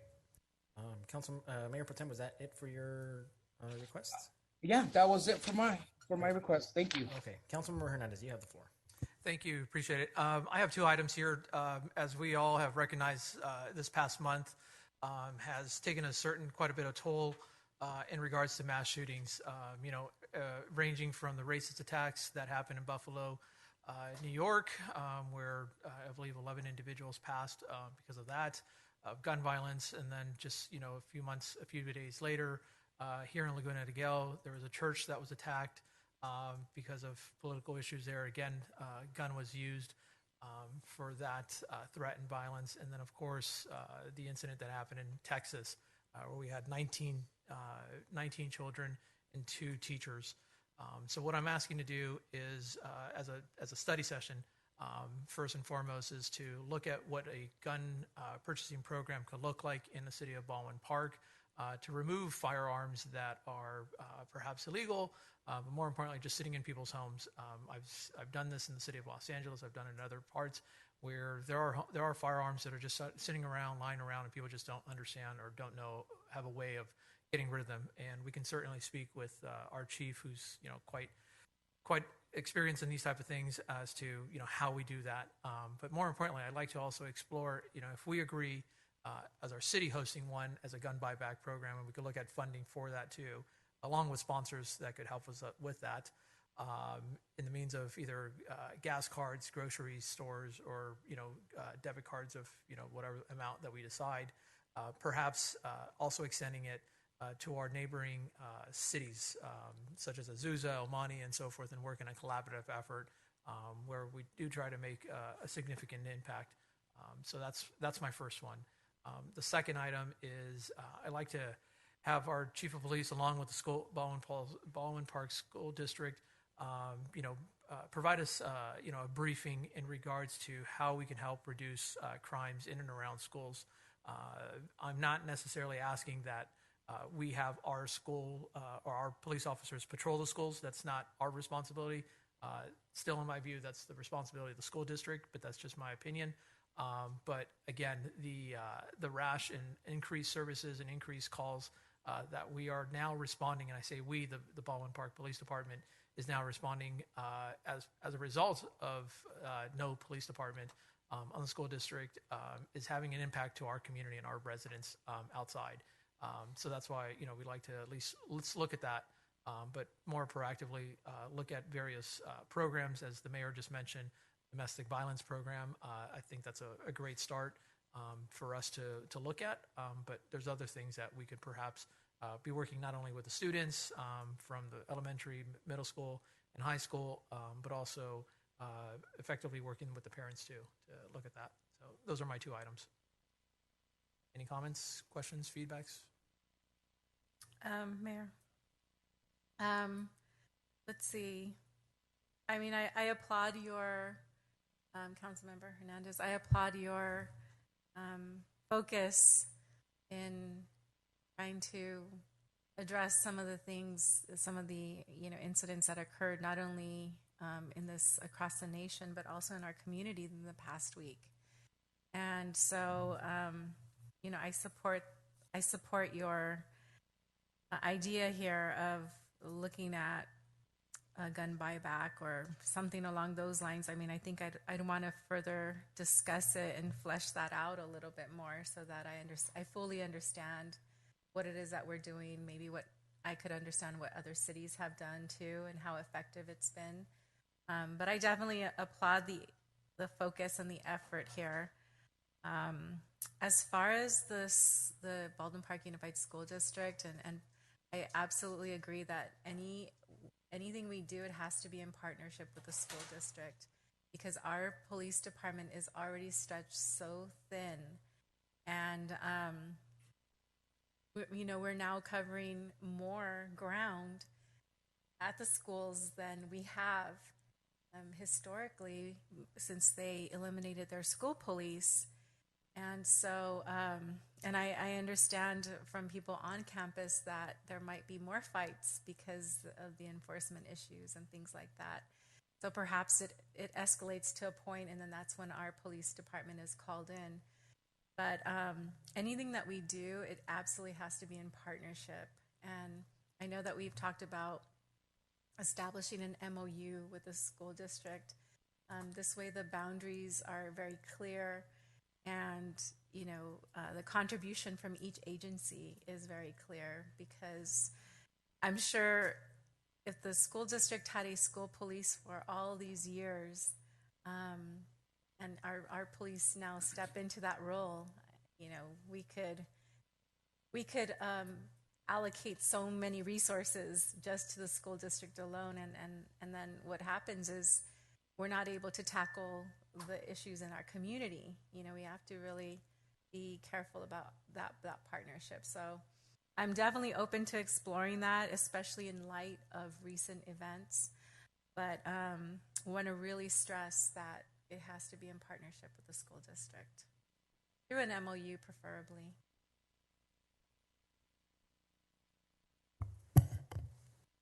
Great. Councilmember Hernandez, were you done with your comments? Yes, sir. Great. Thank you for that. And then just before we leave, I forgot to bring this up when we were talking about the tiny homes, but if we can check, because from my understanding, when somebody's on CalWorks and they go into a shelter, I believe CalWorks might be the ones that fund that program. I think that there's also CSBG funds by county districts. So I think there's CSBG funds specifically for District 1. So if there's somebody that's homeless that lives in District 1, we're able to the county is able to pay for those. So alternative funding sources like that. So thank you everybody for being. Yes, City Clerk. Thank you, Mayor. I wanted to first apologize. I was not in attendance at our last meeting. I was dealing with some flu, and it took away my voice, and I was not able to be here. I had promised a couple of individuals who work at the Kaiser Permanente Medical Center that would bring this concern to the council. At the intersection of Baldwin Park Boulevard and Dalewood, there has been some traffic congestion, especially when these big rigs are coming north on Baldwin Park Boulevard and trying to make a right-hand turn onto Dalewood to get onto the 10 freeway. And a couple of times, if they're experienced and seasoned drivers, they can make that turn. Sometimes they can't, and they take our signal with them. And at other times, individuals who are parked or waiting for the light to turn green have to pull in reverse to allow these trucks to get through. So I promised these individuals I'll bring it to the council. I don't know if there's anything we can do about it. One said, why can't you just buy property, the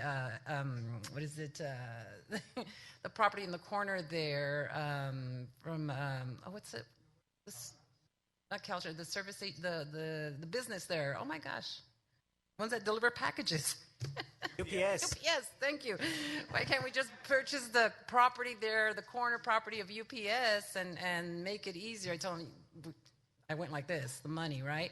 But I did promise them that I'd bring it to the council, see what we can do about it, and do some maybe traffic study. But I know I've seen trucks actually take our street lights there, our signals. So it's something we need to look at, because I would hate to see an accident happen there. I don't believe anything tragic has happened, but it does put people's lives in danger. Oh, I brought it. Thank you. Great, thank you for that comment, City Clerk. I'm sure we can figure out. I know that that's just a busy area. You know, that's that small company known as UPS. You know, but I know that UPS. I mean, not just UPS alone, but in that area alone, City of Industry is all commercial. So 40-foot trailers are running rampant around there. Thank you everybody for being here today. I look forward to the next City Council meeting. At this moment, seeing that there's no more business to run, I will make a motion to adjourn the meeting. Can I get a second? Second. Any objections? If not, meeting is adjourned. Good night, everybody. Congratulations to your sister, Mayor. Thank you. Good night.